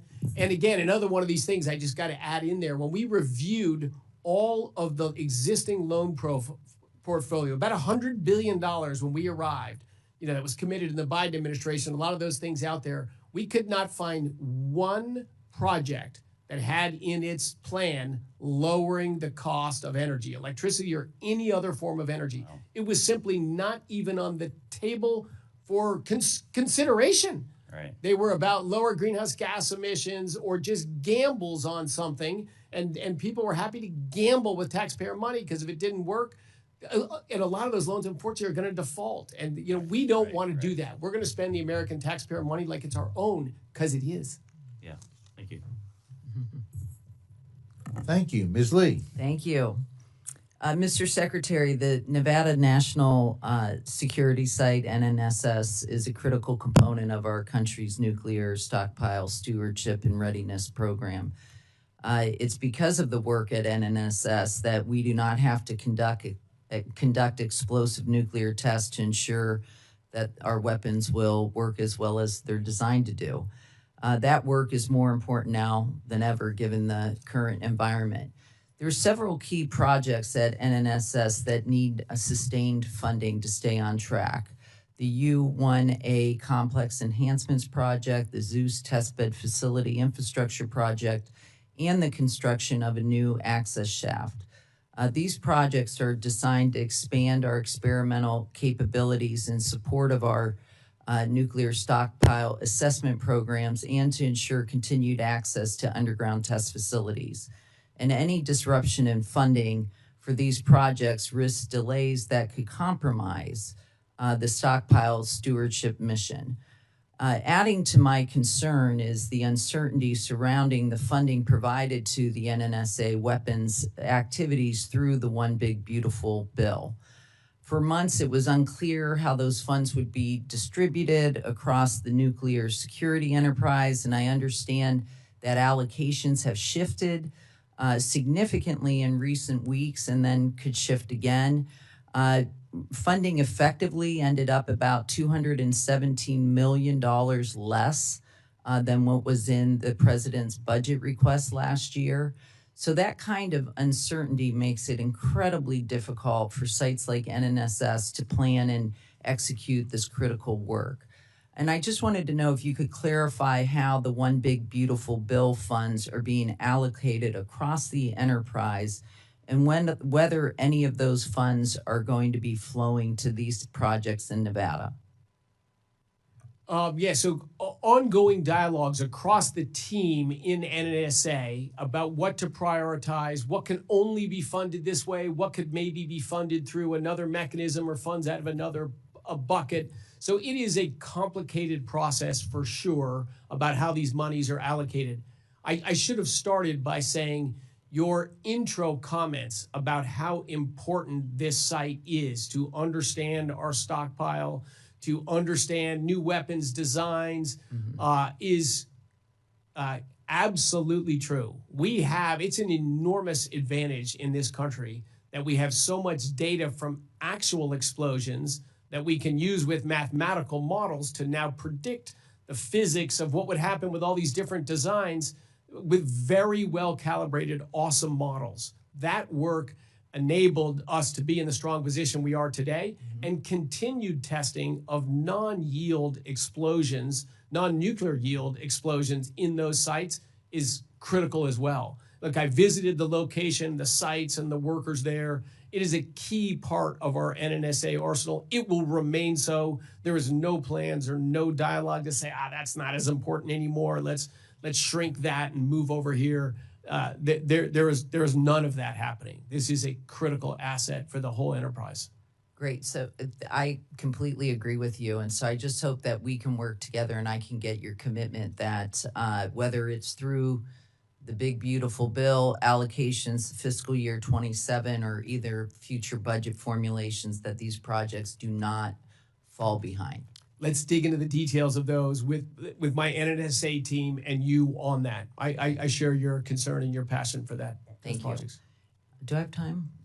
You got a minute left? I being on the Colorado River, and given the extreme drought that occurred this winter, Lake Powell's, speaking of hydropower, Lake Powell's hydropower generation is at risk as the water level it's predicted by the Bureau of Reclamation, by December of 2026, fall to what we call dead pool, threatening power supplies for millions of Americans across 7 states, and obviously then force reliance on more expensive forms of energy. So just want to bring that. I know it's on your radar, but it is a serious, serious risk, especially in light of what happened this winter with respect to snowfall in the Rockies. I agree. And that whole Colorado River Compact from over a century ago, in fact, I wrote a little thing about this, showing the flow data over the entire recorded history and then a proxy going back in time.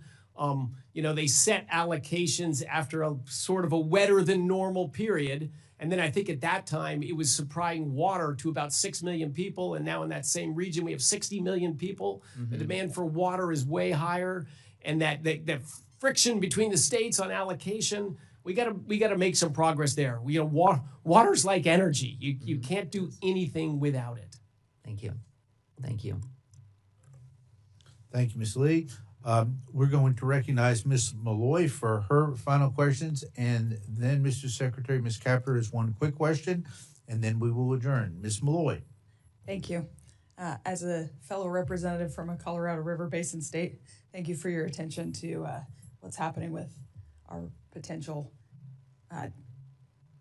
dearth of water to produce hydro energy. But I want to talk about the uranium reserve. So Utah is the home to the White Mesa Mill in Blanding, Utah. It is the only fully licensed and operating conventional uranium mill in the United States. We also have several uranium mining projects, bless you, at varying stages of development. And Congress funded the Strategic Uranium Reserve in 2020 to support domestic procurement, but funding's been inconsistent. And I would just like to hear your thoughts on what role you see these assets like the White Mesa Mill in Utah and our uranium mining sites playing in rebuilding the secure end-to-end domestic nuclear fuel cycle to meet the needs we have both for energy production and also for national security. So very important is the short answer. I've met in my first few months in office with a number of the uranium miners in the United States, and unfortunately former uranium miners that we want to become, again, uranium miners in the United States. That whole supply chain in our nuclear industry just fell apart. The Cold War ended.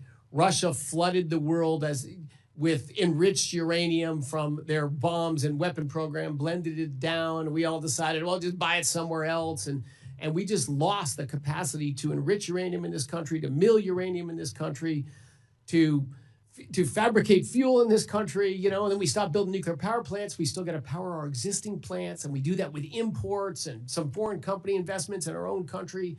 And I think you see a strong commitment from this administration that we need to reestablish the American supply chain of the nuclear industry, but including mining. We got to mine uranium in our country again. We got to mill uranium in our country again.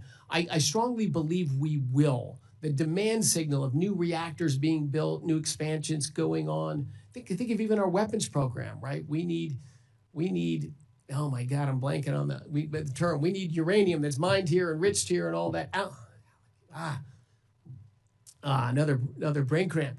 You've been in the hot seat for a long time. Yeah, well, not that long actually. I just performed poorly today, but it is important. It is important. Utah has a great legacy in the uranium industry. It's gone through a few rough decades. I think we're going to see better times going forward, and we need to keep these facilities and these capabilities alive and in our country. 5 years from now, I think they're going to be booming. Well, I would love to work with you over the next 5 years as we get to that boom to make sure we're doing it in a way that's good for the United States of America and also good for Utah and sustainable over time. Let's do that. Thank you so much for the question. Thank you. I yield. Thank you, Ms. Malloy. And Ms. Capter, one final question. Yes, ma'am. Thank you, Mr. Chairman. I just wanted to say thank you to the Secretary for mentioning in your testimony fusion power and the potential of fusion. I know it's a little bit down the road, but nonetheless, thank you for acknowledging that and the support you've provided for it. The second issue I just wanted to touch on was AI.